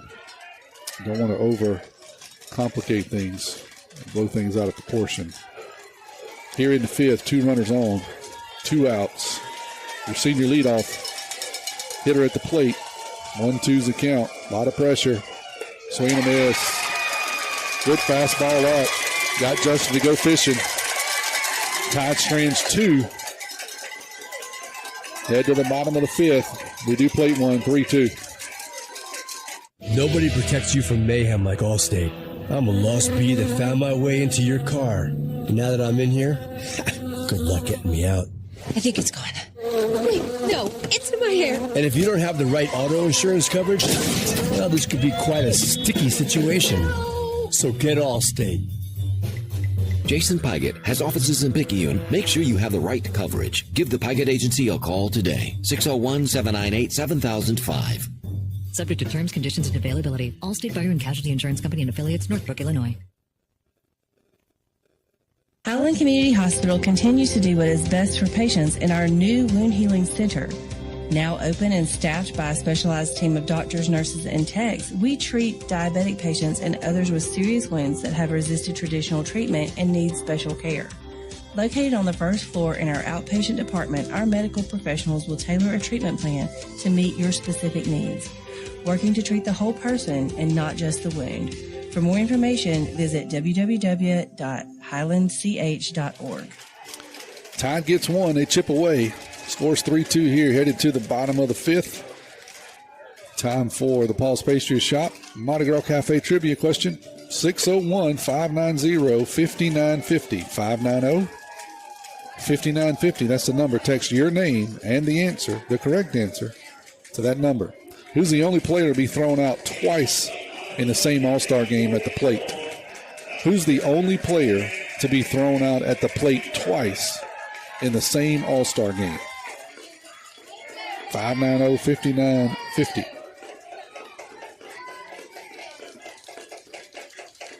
Here's Burnett's first pitch in the bottom of the fifth. It's a ball. That first pitch is brought to you by FNB Picayune, your hometown bank, hometown community spirit, hometown community pride, member FDIC.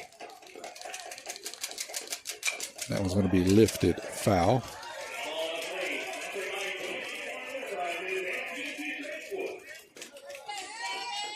One. The answers are starting to pour in. None right yet. That one's going to be fouled off. 1-2.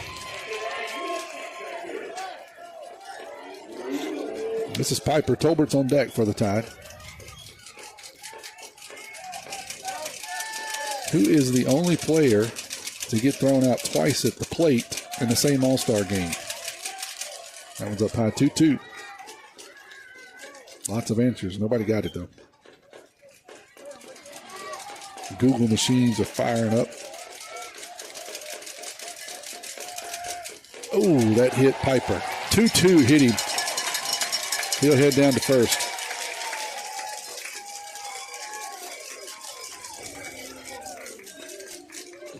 I got a flurry of text all at one time. Let's see if anybody's got it. Oh, I do have a winner. The Google machine fired up there and got y'all some answers. Let me see. I got actually two.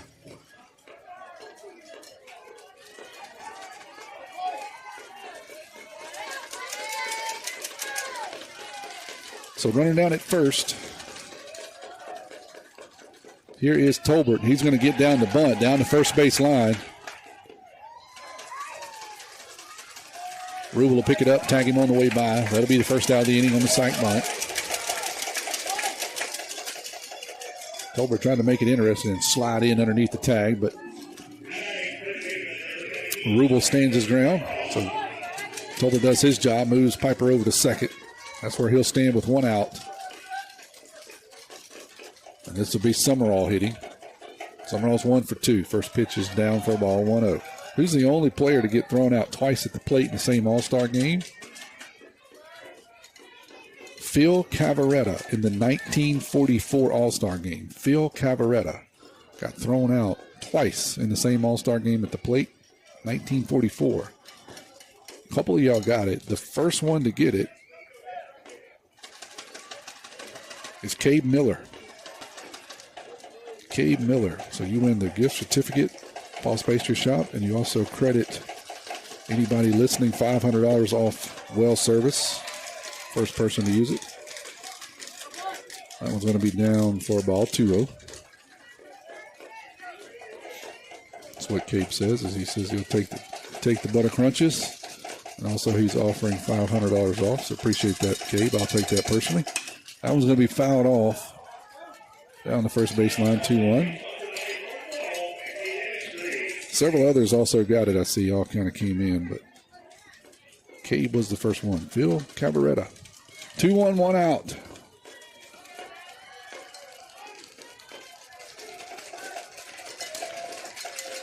Runner at second. Time trying to squelch this before it gets going. After clawing back in the top of the fifth. That one's down low, 3-1. Certainly don't want to give them any easy runs. Piper hit by a pitch, sacrificed by Tolbert.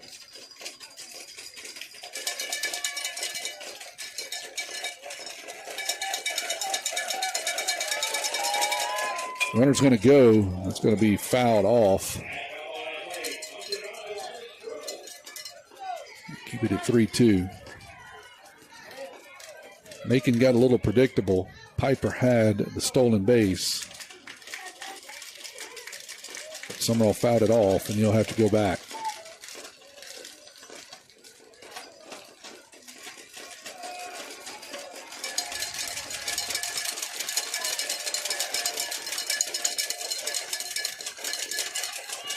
Here's a 3-2 pitch. That was going to be hit out into left field and get just over Colt out there. That was an excuse me CNI single, but it's effective. He gets just over the outstretched glove of Colt.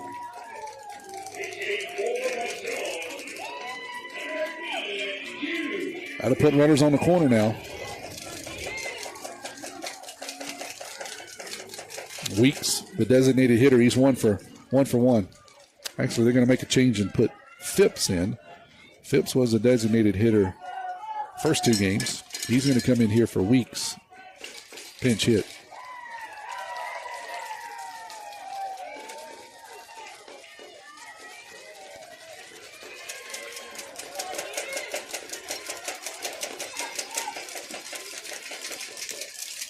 So runners on the corner. 1 out. Bottom of the 5th. Here's Phipps.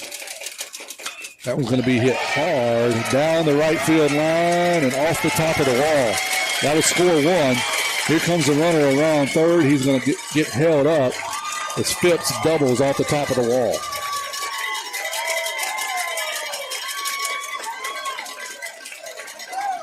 He got a fastball belt high and did not miss.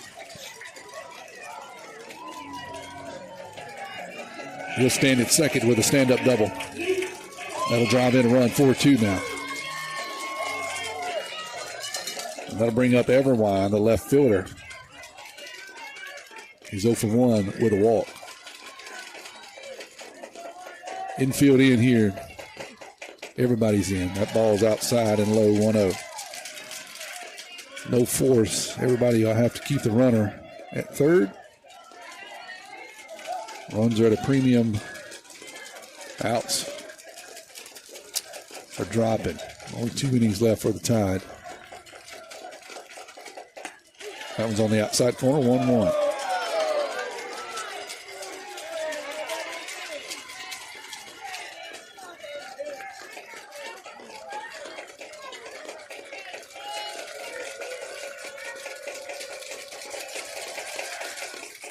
Breaking pitch stays up high, 2-1.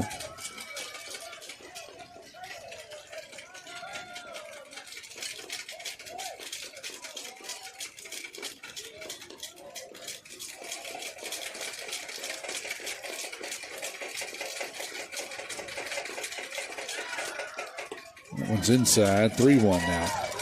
Everwine. Number 7 hitter. Gomez due up next.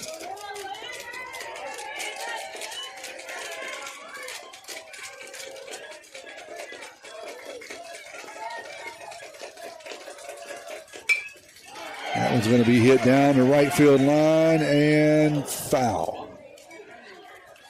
Just foul. That was extra bases and 2 runs. But it's a long strike, 3-2.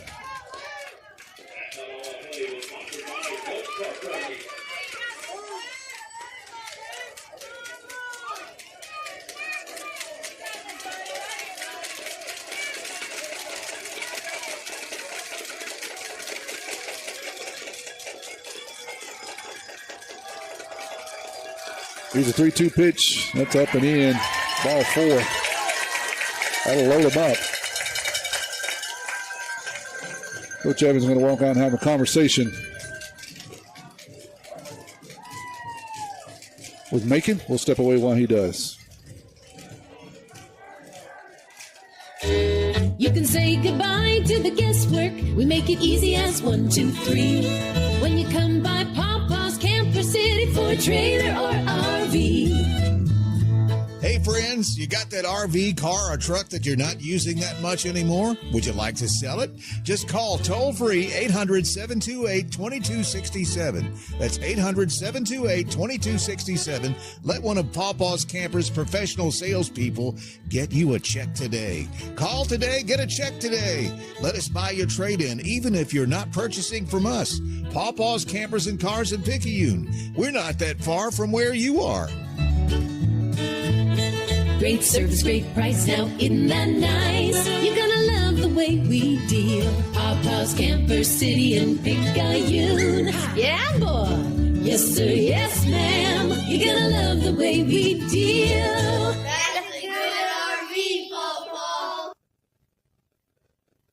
When you wake up with an aching back or sore neck, Dr. Debbie Moore with Moore Chiropractic Clinic suggests you consider making simple changes in your sleeping position to alleviate unnecessary strain on your body. According to the American Chiropractic Association and Dr. Debbie Moore, it's best to sleep on your back or side because laying on your back or side allows your head, neck, and spine to relax into their natural alignment. This will help you. Cooper Monroe is going to step in here on the mound for his first appearance this year. He's going to do it in a tight spot. The team trails 4-2. Got the bases loaded. We'll step away here for just one more second while he finishes his warm-up tosses. Blaze Keller is going to come in at third base and replace him defensively. So Coop to the mound, Blaze Keller on third. We'll be back in 30 seconds. Tuesdays are special at Paul's Pastry Shop in Picayune because that's when they offer a senior citizens discount. Seniors save 15% on any purchase in the bakery or cafe. So keep this in mind and save on Senior Citizens Tuesdays at Paul's Pastry Shop. Located at the Top of the Hill Shopping Center, number 1 Sycamore Road, off I-59, exit 6 in Picayune. Paul's Pastry Shop, helping senior citizens with 15% off on Tuesday. So Coop to the mound, as I said. Blaze Keller goes over to third defensively for the Tide. Coop fought some injuries early in the year, actually for about half the year, so he was a 2-year starter on the mound for the Tide. So he's no stranger to the mound, but has not pitched this year. He comes into a big spot, but it's win or go home, so you got to pull out all the stops you have if you're Coach Evan. Burnett pitched pretty well, gave up a couple of hits. Coach Evan decides to make a change. And so Coop, the senior's got the ball.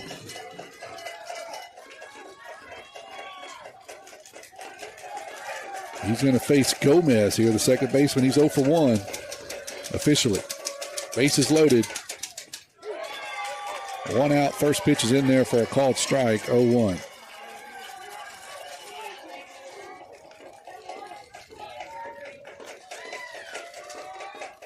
That one's going to be hit right back up the middle for a base hit.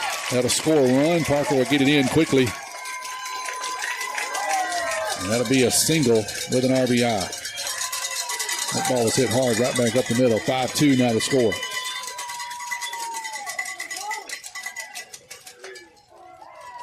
Looks like we're going to pinch hit for Pierce here.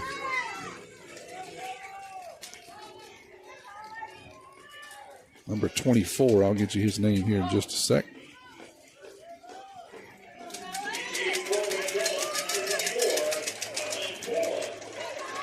I think this is Poor, if I remember correctly. Let me look at my lineup here.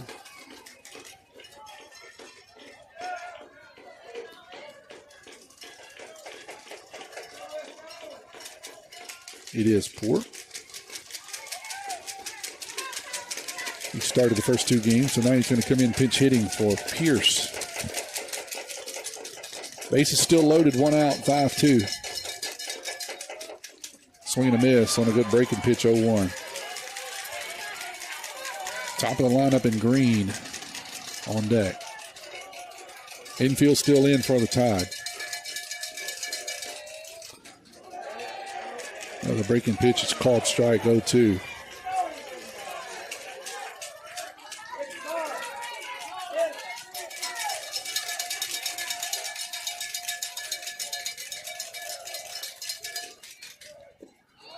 Good block there on an outside curveball, 1-2 by Bayless. Big spot here for the senior. Cooper, first pitching this year. Swing and a miss. So down goes Poor. 4 breaking pitches. Got him to swing on 3 of them. Flip it over to Green. 2 outs now. Infield can back up. Get it out anywhere. Green's 0 for 2 officially.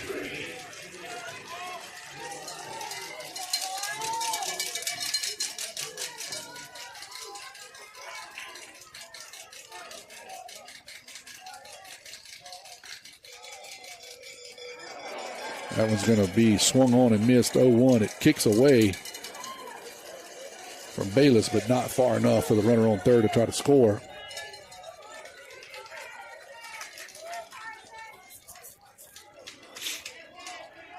Steady diet of breaking pitches so far from Coop. Here's the 0-1. Fastball called strike on the outside corner, 0-2.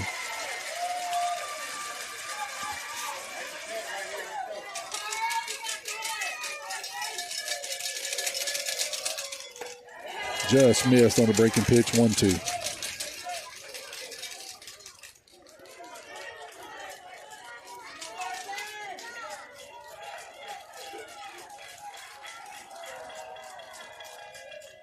Swing and a miss. No, they said he foul tipped it.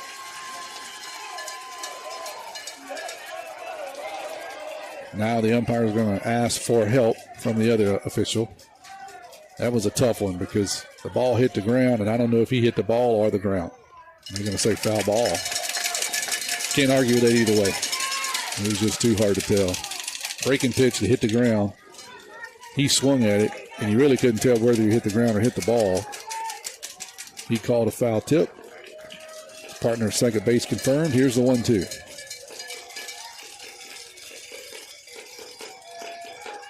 Swing and a miss. No doubt on that one. So down goes Green. Mustangs will strand 3, but they score 2. 5-2 now. Heading into the top of the 6. 6 outs remaining for the Tide. At Pearl River Community College, my story starts here.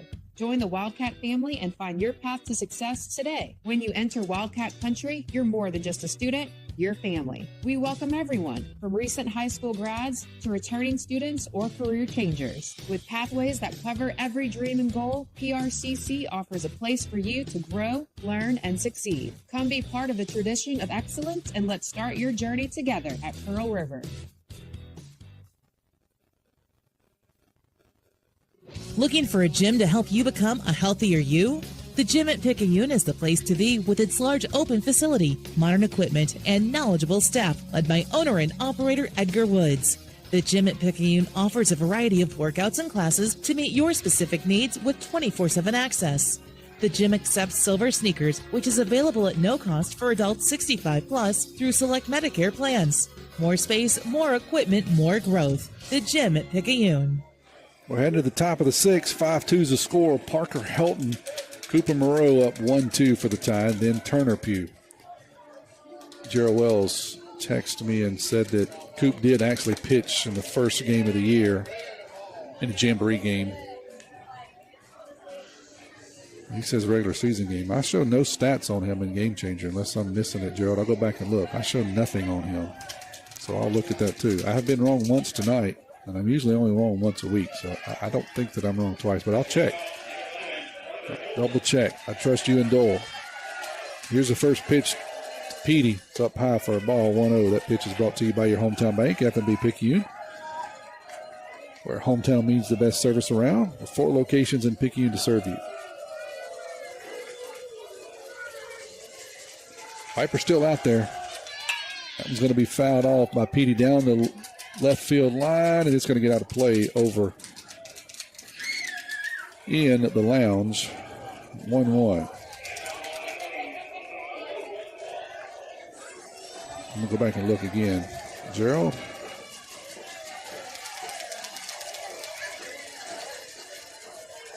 Here's a 1-1 pitch. It's going to be hit down the line to the third base. Third base is going to pick it up, make the throw across the diamond, and retire Petey.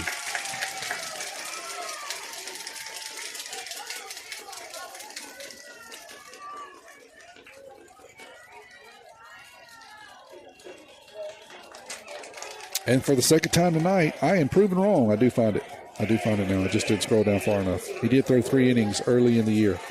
Has not thrown since then. Faced 9 batters and struck out 7. So you were close.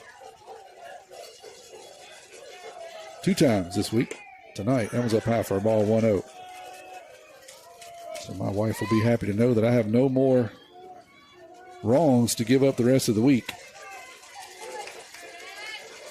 There's the 1-0 pitch. Coop, the man we're talking about.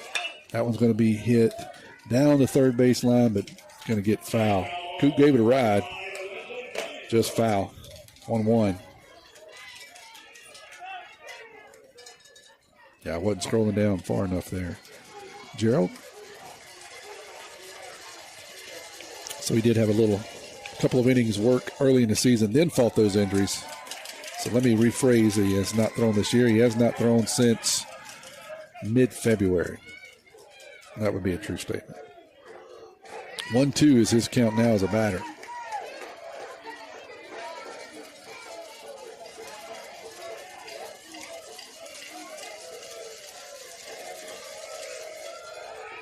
Swing and a miss. Coop goes down for the second time tonight on strikeouts. That'll bring up Turner. 2 outs, nobody on. Pugh's 1 for 3.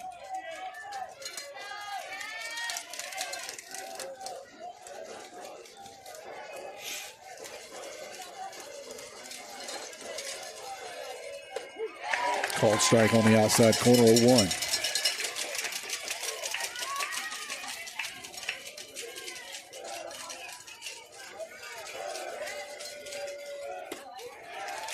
That one's off the outside corner, 1-1.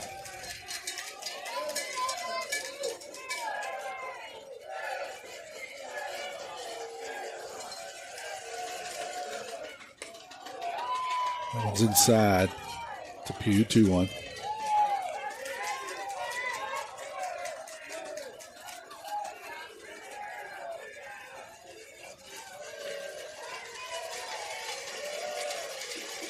Brunson on deck. That one's going to be hit back up the middle. Shortstop's got a long way to run. He picks it up and makes a strong throw. Good job there by Tolbert. That'll do it for the Tide here in the 6th. 3 outs left. We're headed to the bottom of the 6th. 5-2 is the score. Locally owned and operated, First Place Express Car Wash in Picayune says a huge thank you to their loyal customers. Both locations, Highway 11 North just past Coast Electric and on Highway 43 South just a quarter mile east of I-59 at Exit 4, are open Monday through Saturday, 7:30 a.m. to 7 p.m. and 9 a.m. to 5 p.m. on Sundays at the Highway 43 location. Get the early bird special Monday through Thursday. When it comes to your vehicle's shine, First Place Express Car Wash in Picayune will have you saying, if it doesn't shine, it ain't mine. Hey neighbors, check out this new 2025 4 Winds 19Z Class C motorhome by Thor. This Class C's on a Ford chassis, has a wet bath and a generator. MSRP $116,886, reduced to only $69,995. This is our best buy on our lot. A brand new 2025 Class C for only $69,995. Don't wait long, it'll soon be gone. Pawpaw's Campers in Picayune. Coop trying to shut down the Mustangs here in the bottom of the 6th. 5-2 is the score.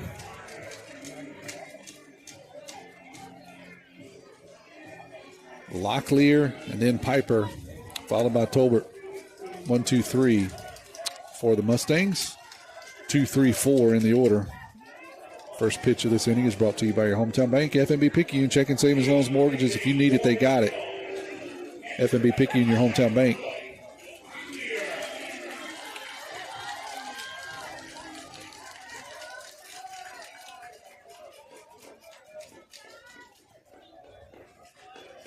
Here's the first pitch from Coop.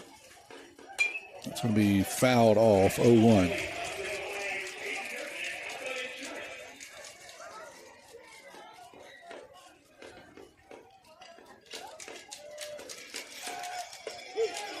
Called strike on that one, 0-2 quickly.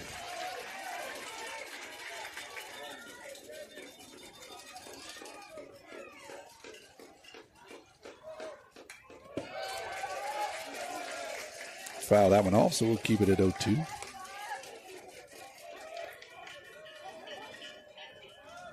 Ten men left on base. I want to look that up tonight. 10 men left on base for the Tide. If they don't pull this one out, that's been the story of the game. Called strike 3. Good breaking pitch on the outside corner. Down goes Locklear. That'll bring up Piper.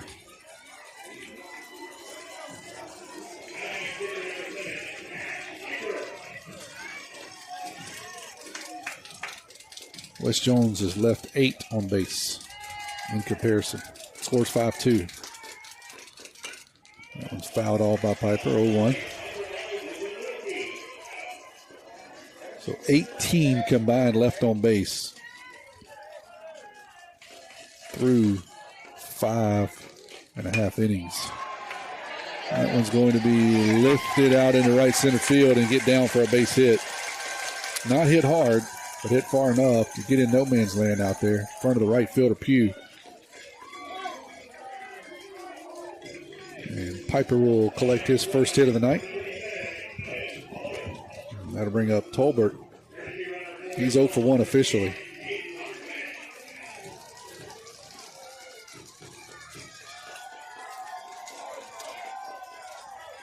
Get a courtesy runner for the pitcher, Piper.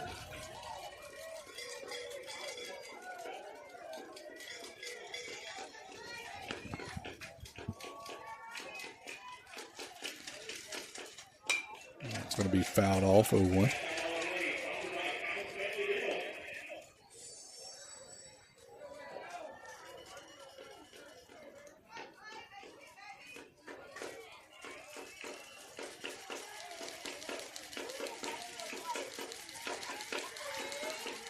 Comes down in the dirt. Good job there by Bayless blocking it up, 1-1.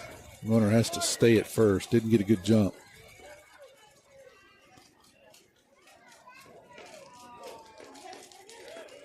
Officially 5 runs for West Jones against 6 hits, no errors. 2 runs, 5 hits, 1 error for Picayune. 5-6-0 for West Jones, 2-5-1 for Picayune. Throw over to first. He's back safely.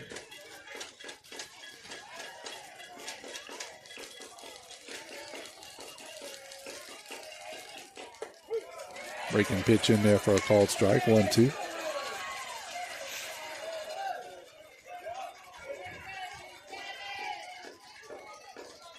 Coop getting his first action on the mound since mid-February. I was corrected that he did get a couple of innings there in opening week. That one's outside 2-2. Coming into the year, he's expected to be one of the starters, maybe even the ace. Struggled with some injuries. So far, has had a great season with a bat, hitting over 500. That one's going to be hit out into left field. It's hit hard and deep. It's gone. Colbert puts it over the wall. Breaking pitch stays up. That'd be a 2-run home run.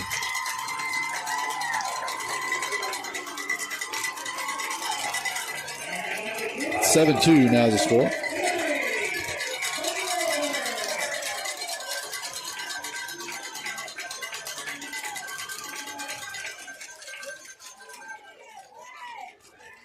Coach Evan going to have a conversation with Coop.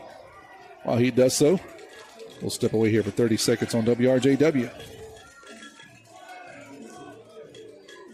Highland Community Hospital wants to help you get back in the swing of things with its transitional care unit. The swing bed program provides the same caring experience received at all Forest Health facilities around the Pine Belt. Available to patients who need skilled nursing care and physical rehabilitation services, the Highland Community Transitional Care Unit allows patients to recover before returning home after a hospital stay. Transitional care that is close to you, close to family, and close to home. For more information about our services, visit highlandch.org. They're going to leave the ball in the hands of the senior. Coach has a conversation with the entire infield.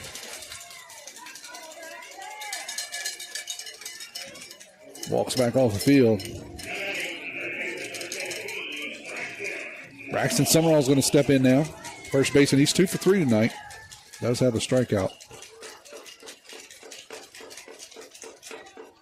That one's going to be fouled off 0-1.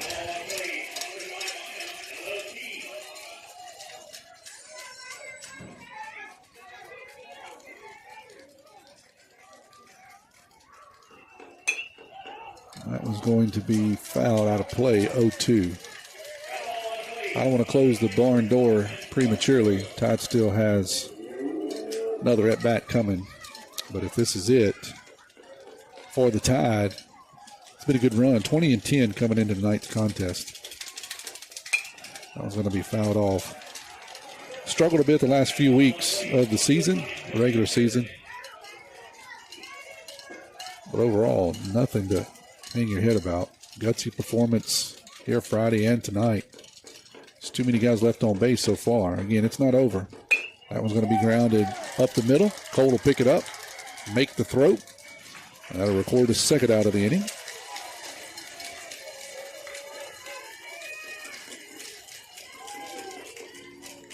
It's a good West Jones team, young team. I think they said only 3 seniors so far. So expect them to be around playoffs here for a while.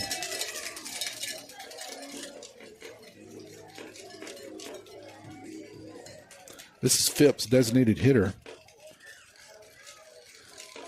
He came in for weeks last inning. That one's outside, 1-0.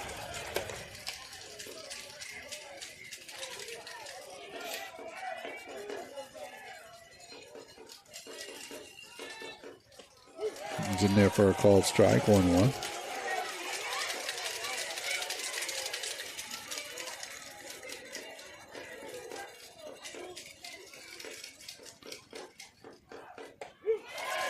That fastball's right down the middle, 1-2.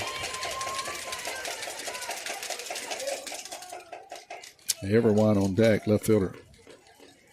But there are 2 outs. Just missed on a breaking pitch, 2-2.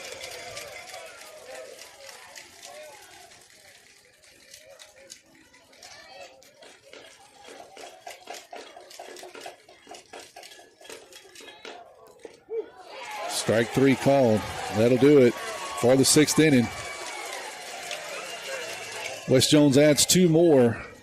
7-2 is the score. Tide has their work cut out for them. 3 outs to play with heading into the 7th. Tuesdays are special at Paul's Pastry Shop in Picayune because that's when they offer a senior citizens discount. Seniors save 15% on any purchase in the bakery or cafe. So keep this in mind and save on Senior Citizens Tuesdays at Paul's Pastry Shop. Located at the top of the hill shopping center, number 1 Sycamore Road, off I-59, exit 6 in Picayune. Paul's Pastry Shop, helping senior citizens with 15% off on Tuesday. At Pearl River Community College, my story starts here.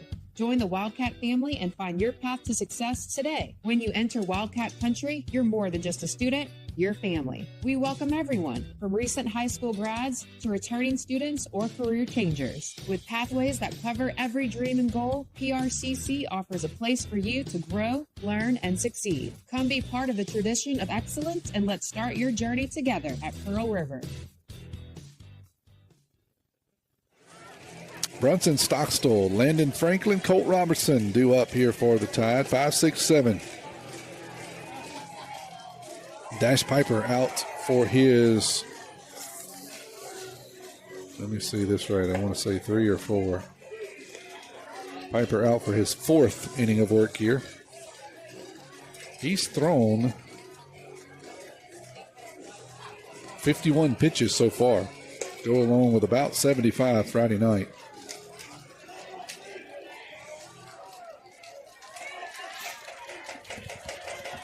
In my opinion, asking a lot of him, but he's been up to the task so far. Looking to close it out here. Tied down to the last 3 outs of the game and of the season. Stranger things have happened. That was going to be hit out into right field, and that'll be the 2nd single of the night for Brunson.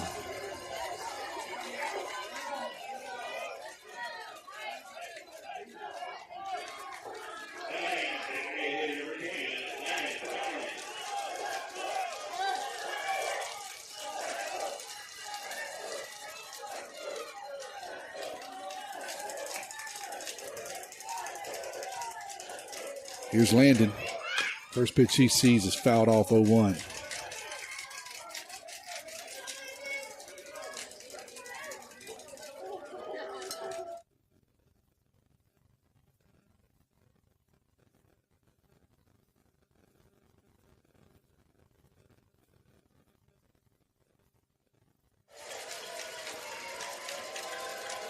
Here's the 0-1 pitch. That's going to be hit right back at Piper. He'll turn and throw it out into center field. That's going to be an E1. He tried to turn 2 and just got the throw high. Got to put runners at first and second. That's what the Tide needs to do, is just keep handing it off here. Need base runners. Colt Robertson. He has a hit tonight.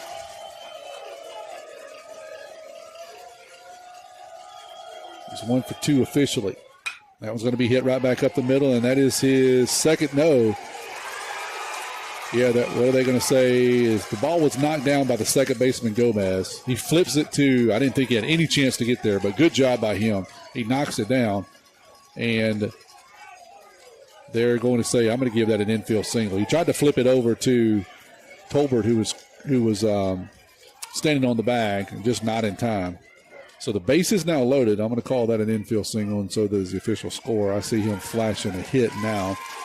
So good job there. Give credit to Gomez knocking that ball down. Flips it over and makes a bang-bang play. Frank barely gets into second. Good hustle by him.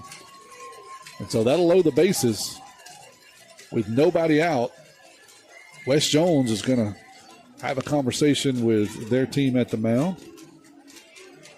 We'll see if they make a change before we step away. Mason Rubel's going to step in now. Tide trying to get something going.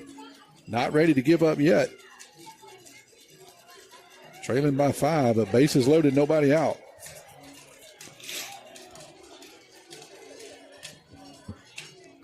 Rubel has a couple of bunts to his credit. He has no official at-bats. Does have a walk and a couple of sacks.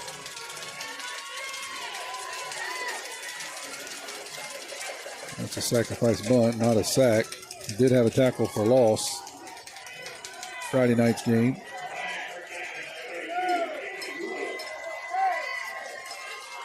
Here's the big first baseman. They stay with Piper.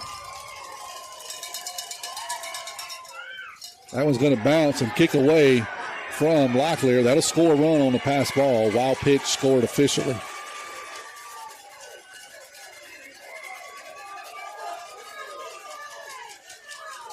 Seven 7-3 now. Runners at second and third. That wild pitch just kicked way away from Locklear. No chance to get Brunson. Colt at second. Frank down at third. That one's going to hit Rubel, and that'll load the bases up again.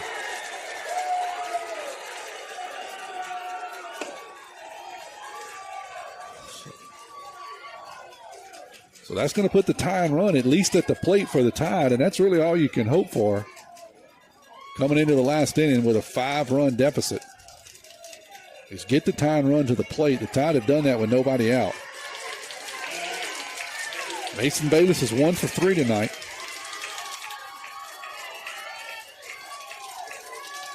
See how much gas Piper's got in the tank.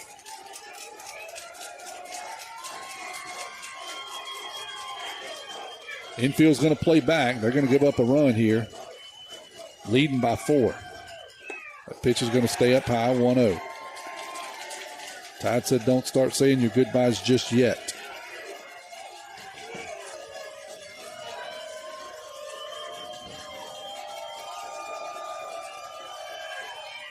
Mo pitch is in there for a strike, 1-1.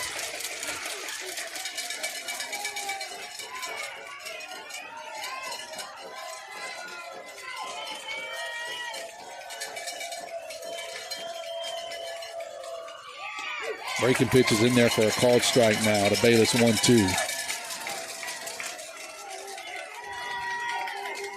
Justin Stockstill on deck.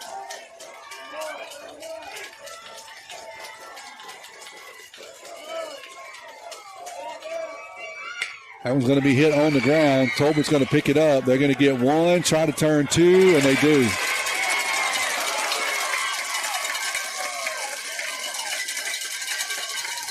It will be a 6-4-3 double play.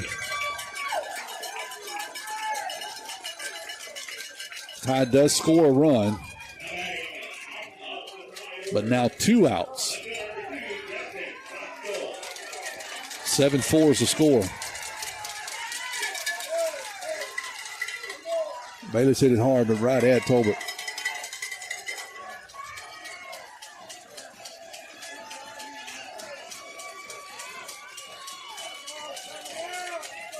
Here's Justin. First pitch he sees is up for a ball 1-0.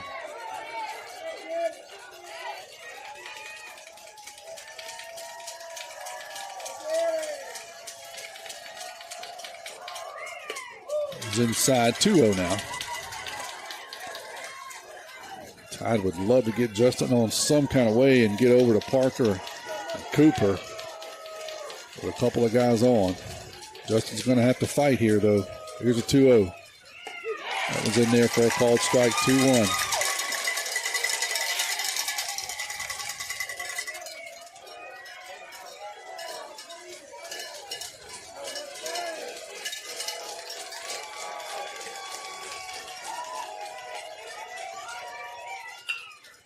That was going to be hit at Tolbert, and that'll do it. Line drive to the shortstop. And that'll do it for the Tide. 7-4 is the final. Tide showed some heart tonight. They fought back. But ultimately, it was just too little too late here in the 7th. Hats off to West Jones as they bounce back from getting beat here Friday night. Come down to Picayune, take game 2. And then finish the deal here in Soso on Monday night. I want to say a personal note of thanks. I think I speak for Kevin here. Appreciate all you guys tuning in and listening over the years. It's been a blast. Kevin's been doing this a couple of years. I've been doing this. I think this is my 5th year. And just want to say thank you for all those who tuned in over the years. Thank you for welcoming us as part of the team, as part of the broadcast. Hats off to these seniors who've been following you guys since you were in the 8th grade. Watched you guys grow up, watched you guys perform here. Leave it all on the line tonight. Nothing to hold your head down about here tonight. You guys fought all night long, just came up a little short. Left on base is the difference. Both teams left, by my count, about 19. Tide had 11 of those. Just too many left on base. And West Jones was able to pull this one out. So final score for the final time, 7-4. West Jones will move on to head to George County, Lucedale, this Friday night for the 2nd round of the playoffs. Pearl River Central will host Hattiesburg this Friday night in the 2nd round of that playoff. For Kevin Weiss, I am Tommy Upton for the final time. We love you and thank you. Roll Tide, roll.